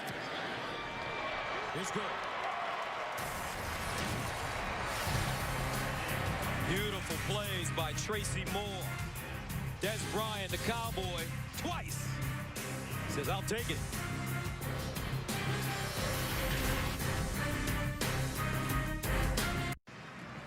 .7-point score by these two teams in the fourth quarter, most ever in a Cotton Bowl. And with 5:04 to go in the fourth, 31-27 Oklahoma State. Actually, it's the second most points scored ever in the fourth quarter.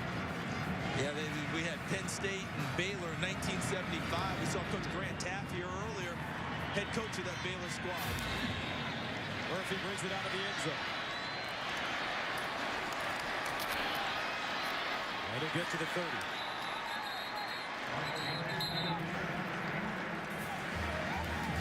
James Franklin back on the field. Now remember this for Glenn Spencer, the defense coordinator of Oklahoma State. He's playing with a lead big enough that 3 points doesn't beat him, doesn't hurt him. It's got to be a touchdown. So Missouri's got to run offense accordingly. 3 points, not enough. And time going down now. Expect a lot of 4-down territory anywhere on the field. Joe Mitchell going off the field, linebacker for Oklahoma State.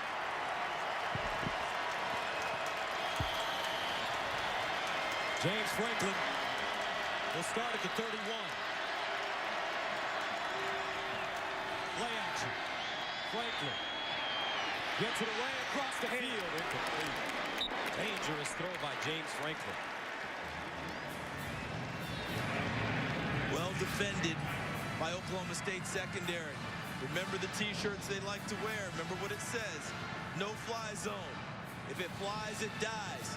This is their opportunity to make those t-shirts stand up and really mean something.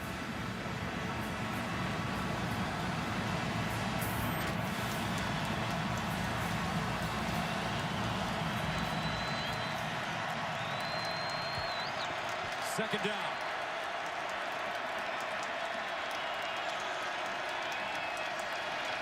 Here's Franklin. Open middle. And Franklin completes the pass to Marcus Lucas. Antoine Lowe stops him, but a big gain of 12 yards. Good strong route, good strong catch, no fear going into the briar patch. That's the middle of the field and middle of the secondary. Marcus Lucas. Franklin hands it off this time. Hansbrough. And Hansbrough top ropes the sideline and gets out of bounds.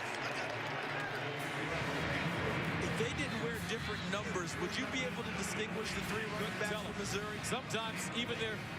Now I can't tell them apart. Between Hansbrough, Josie, and Marcus Murphy. First down and 10 after the 13-yard pickup. Franklin avoids the rush. Franklin decides to run it. And Franklin gets a yard. Caleb Levy, as well as James Castleman, combining on the tackle. Remember, earlier in his career, I think James Franklin would have taken off and run with the football earlier. He's converted himself to a guy who scrambles to look to pass more. I think we needed more of the early James Franklin on that play, because he held up things so long, the pass rush actually got to him instead of him getting away from it. Final game for this senior. He's had a very good career at Missouri. Would love to go out a winner. Here's Franklin to throw. And incomplete. Green Beckham, the intended receiver. Caleb Levy almost pulled it in. That's a tough catch, because watch Dorial Green Beckham. He's coming back towards James Franklin, and he lets it rip. That's a tough one. Puts it on his hands, and I know the receivers coach is going to say, catch it. But that's tough. Third down and 9 at the 43. Tigers need to go to the Oklahoma State 34 for a first down.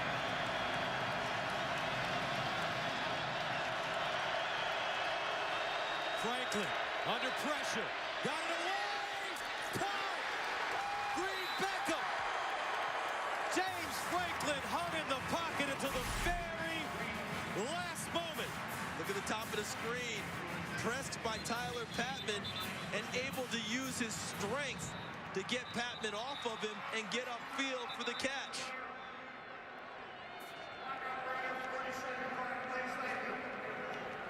That was simply a strength play by Dorial Green Beckham. And Tyler Patman is limping off the field.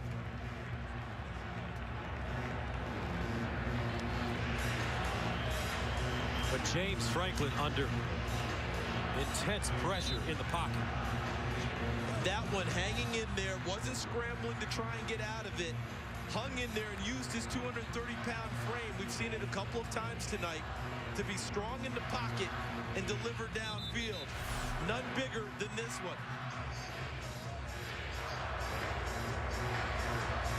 Good block by Josie, but as he lets it go, he's feeling the pressure from Sean Lewis, number 8, and does not let that distract him from throwing an accurate ball downfield for the big-time sophomore, Dorial Green Beckham, all-SEC performer. Henry Josie has been very effective running the ball in these areas. They give it to Josie. Josie, touchdown Missouri!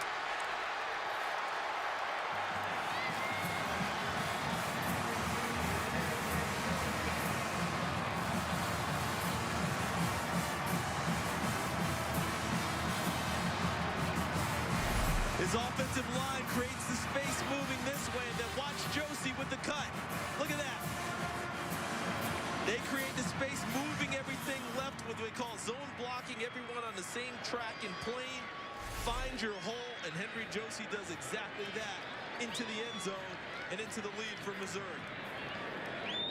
Baggett with the extra point, and it's good. 3:08 to play in the fourth quarter. What a game this is turning out to be.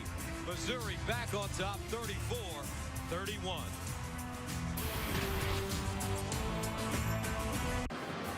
Third touchdown of the night for Henry Josie, and he gives Missouri a 34-31 lead. Now, coming up right after the game, stay tuned for the AT&T Cotton Bowl postgame show. We'll have the presentation of the trophy interviews and highlights from Rob, Eddie, and Joel.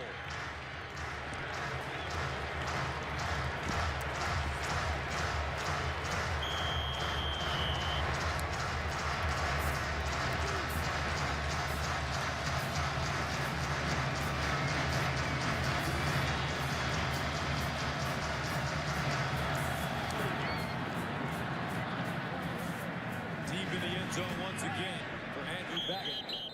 And Oklahoma State will have it at the 25. Clint Chelsea's a gamer, folks. 3:08 remaining. Down 34-31. He wasn't daunted the last drive that they started down in this game. I doubt he will be here. Tracy Moore provided the big catches on the last drive. Let's see what happens here as they begin to run their offense. And I want to see what Dave Steckel decides to do defensively. He's not been able to get the pass rush that he's used to having, save for a couple of plays earlier this game out of Coney Ealy. Can he get the four-man pressure on him, or will he have to bring more pressure to get the ball out of the hands of Clint Chelf? Oklahoma State with 2 timeouts. First down. Chelf to throw. Over the middle, incomplete. No flag. Tracy Moore, the intended receiver. He wanted one. That ball was so far over him. Let's see. Look at this. There's a bump by Andrew Wilson. Is the ball in the air at that point? Likely. That makes it a tough one because Andrew Wilson's bump ended the route for Tracy Moore. They hand it off Roland. And he doesn't go very far. So that brings up a 3rd down and long. They'll need about 8.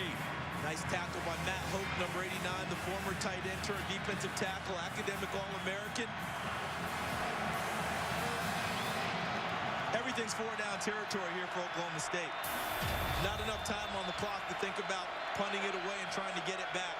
So you don't need it all in one chunk. Chelf. To Moore. And Moore. Chelf may hit him a little late coming across the middle. He was open. Not only did he hit him late, but he hit him where he had to twist his body and couldn't stay on his feet and run with the football. He took him to the ground throwing the ball. So here we go. 4th down. They need 7.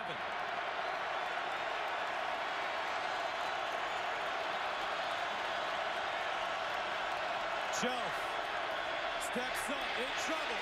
Chelf on the run. Caught. First down, Oklahoma State. Marcel Aitman found a soft spot. And Clint Chelf's movement in the pocket bought extra time that allowed Aitman to come free. And then he sticks it on him for a huge completion. On 4th and 7, they get 23. First down at the Missouri 49. Chelf batted at the line of scrimmage. Incomplete. Is that Coney Ealy? But watch this play by Clint Chelf. He feels the pressure. Look at that from the backside. Shane Ray flushes him out of the pocket. He shakes it off, buys the time, and finds Aitman downfield. 2nd and 10. Chelf looking for Stewart. He's got it at the 30.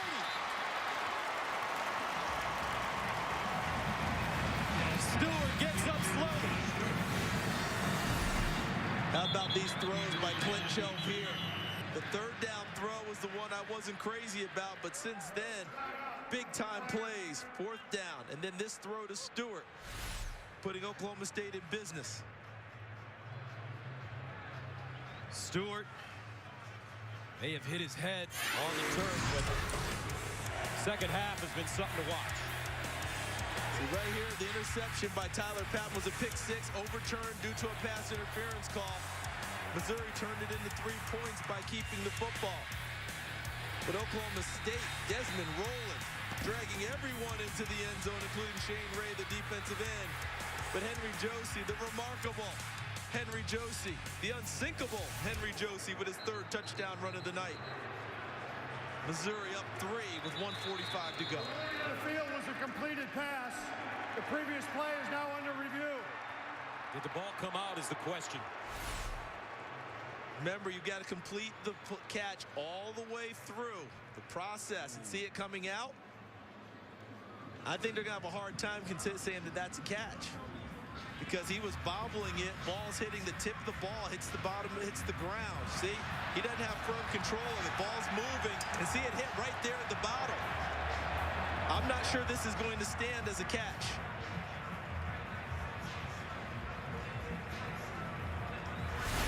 Three catches. I'd say that this is going to be reviewed and they're going to say no catch. Mike Pereira, our rules analyst, joins us from our Los Angeles studios. Michael. I would agree because it's the issue of control here. You know, the ball was coming loose in his hands, and since it was loose, he used the ground to complete the catch. And I think that's what you have to focus on. This is part of the process of going to the ground. And as he goes to the ground, the ball's sliding loose, and the tip of the ball hits the ground. So to me, this is a no question, ought to be reversed to incomplete. And Mike, if he had firm control of the ball, full grasp, and the ball's hitting the ground with his body, that's different, isn't it? That's Following correct. the video review, it's determined that the pass did touch the ground. It's incomplete. It'll be second down at the 49-yard line. Gus, Bill Lamonnier, our referee, is retiring tonight. This is his last game. I think he's going to be happy to retire after tonight. This has been a tough game for he and his crew to officiate, but I think that they and the replay officials, Jim Kemmerling, I think they've done a fantastic job tonight in reviewing plays and getting the calls correct.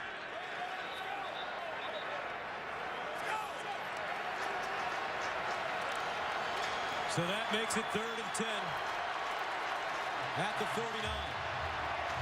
A minute and 45 to go.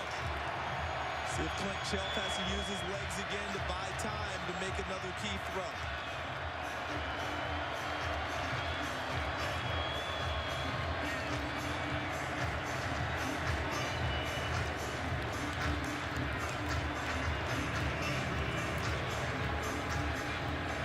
We'll reconfirm the down. Well, if anyone knows about downs and things being off, it'd be Missouri. You go back in the day, you remember Missouri, Colorado? The 5th down, where Colorado scored the touchdown? Correction on the down, it is 3rd down. Missouri remembers that well. And guess who ended up winning the national title that year? Colorado, because they were able to win the game with the 5th down. 3rd down and 10. Shelf, 3rd down passing. The numbers, 6 first downs. Oklahoma State with 2 timeouts left.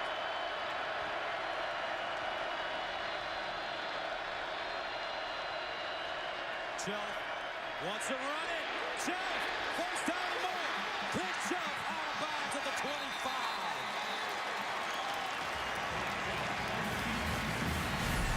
He just continues to find the back door, and this time it's going to be to his left. Brandon Webb lets his guy go and scope past him. Coney Ely, 47, just takes him upfield, lets him run himself out of the play, and Clint Shelf finds the gap and hurdles through it. A 23-yard pickup, 1st and 10.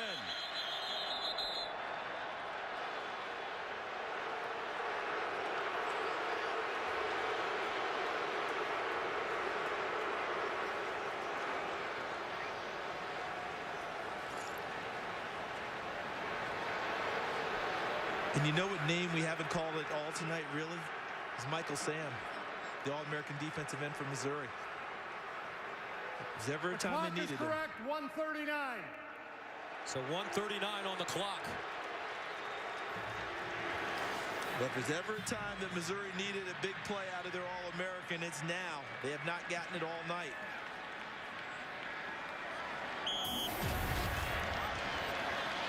First down and 10 at the 26.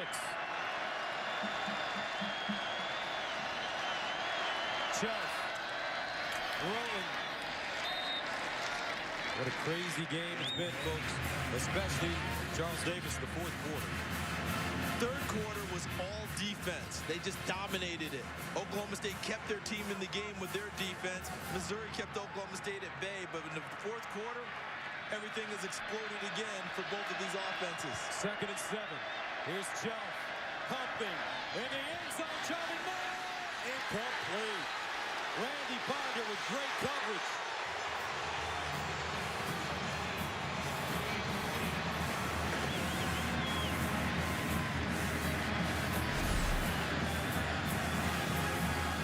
Oh, yeah, they're hand fighting the whole thing, and I know the crowd's upset, but that's pushed both ways.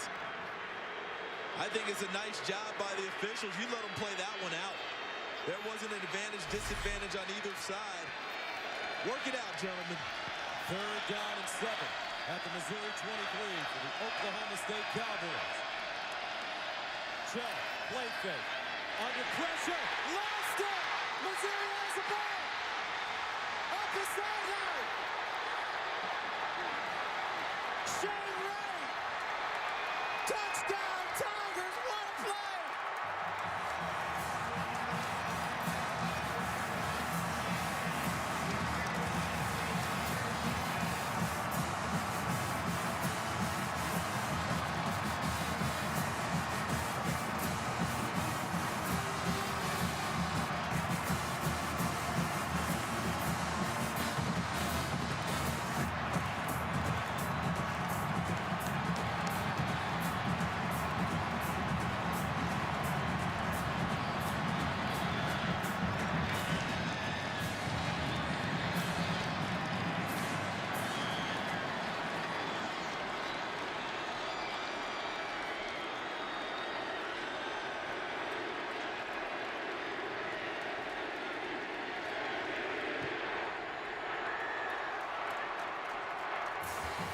Now you're starting to hear the chants.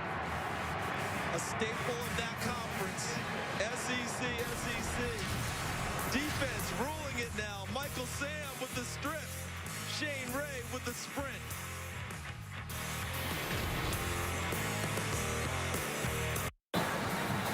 Charles Davis, you had just talked about how Michael Sam was non-existent in this game. And the All-American needed to come up and make a play, and what a play for the ages. Michael Sam stripping the football. Shane Ray running it all the way into the end zone for a touchdown. Gary Pinkel. Look out, coach, but don't do it yet, fellas. There's still a kickoff to be made. You give up a big return, there's still time.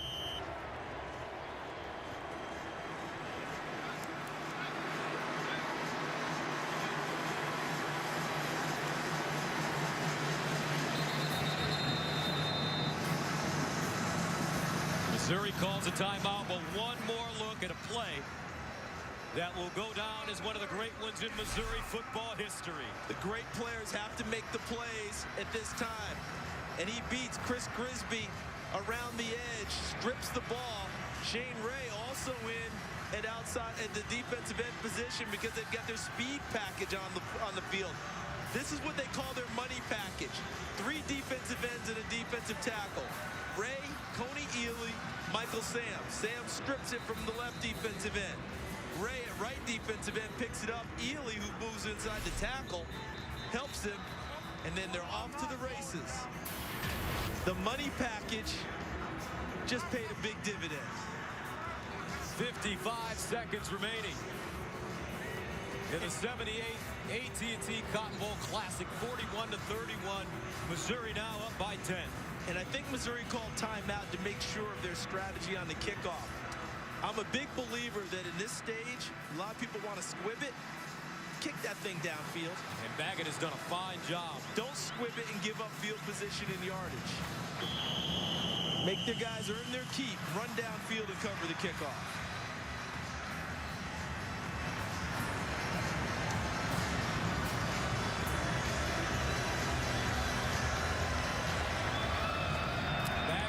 Will kick it short. Picked up. Gilbert tries the reverse and is swung out of bounds. And Gary Pinkel gets a Gatorade shower with 51 seconds left.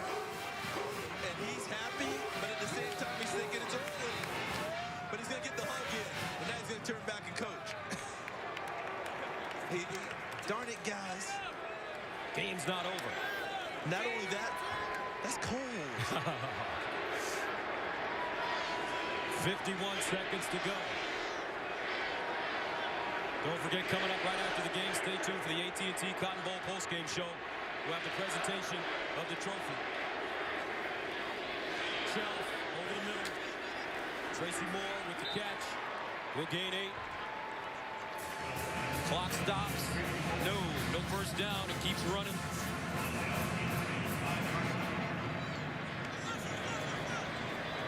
Now Shelf winds up.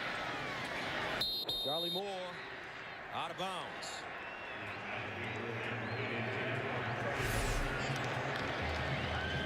Look at this. There's big Max Copeland, 61, helping. Watch Sands. That's one of those things that the pleasure comes after the initial shock. Now he's trying to get happy about it, but he's thinking, guys, warm water would be better. Shelf. Ball completed over the middle to Shepard.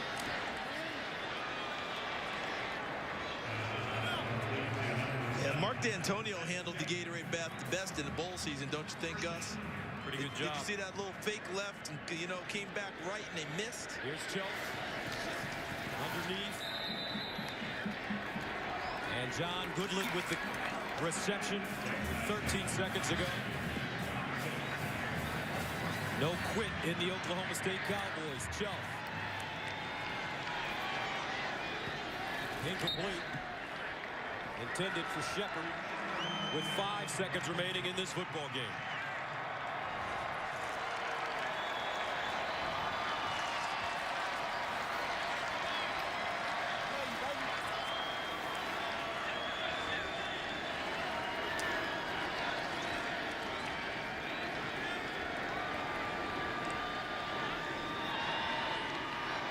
Maybe the final play. Clint Shelf. Scrambling.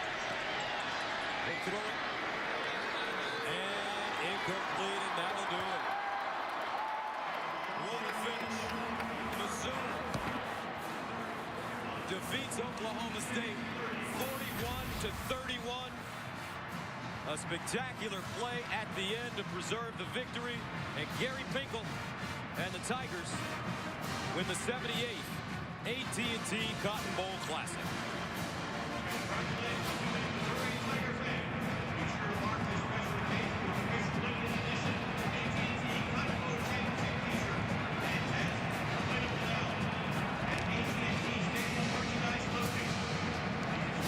The final score, 41-31. This is a game they'll be talking about for quite some time in Columbia, Missouri.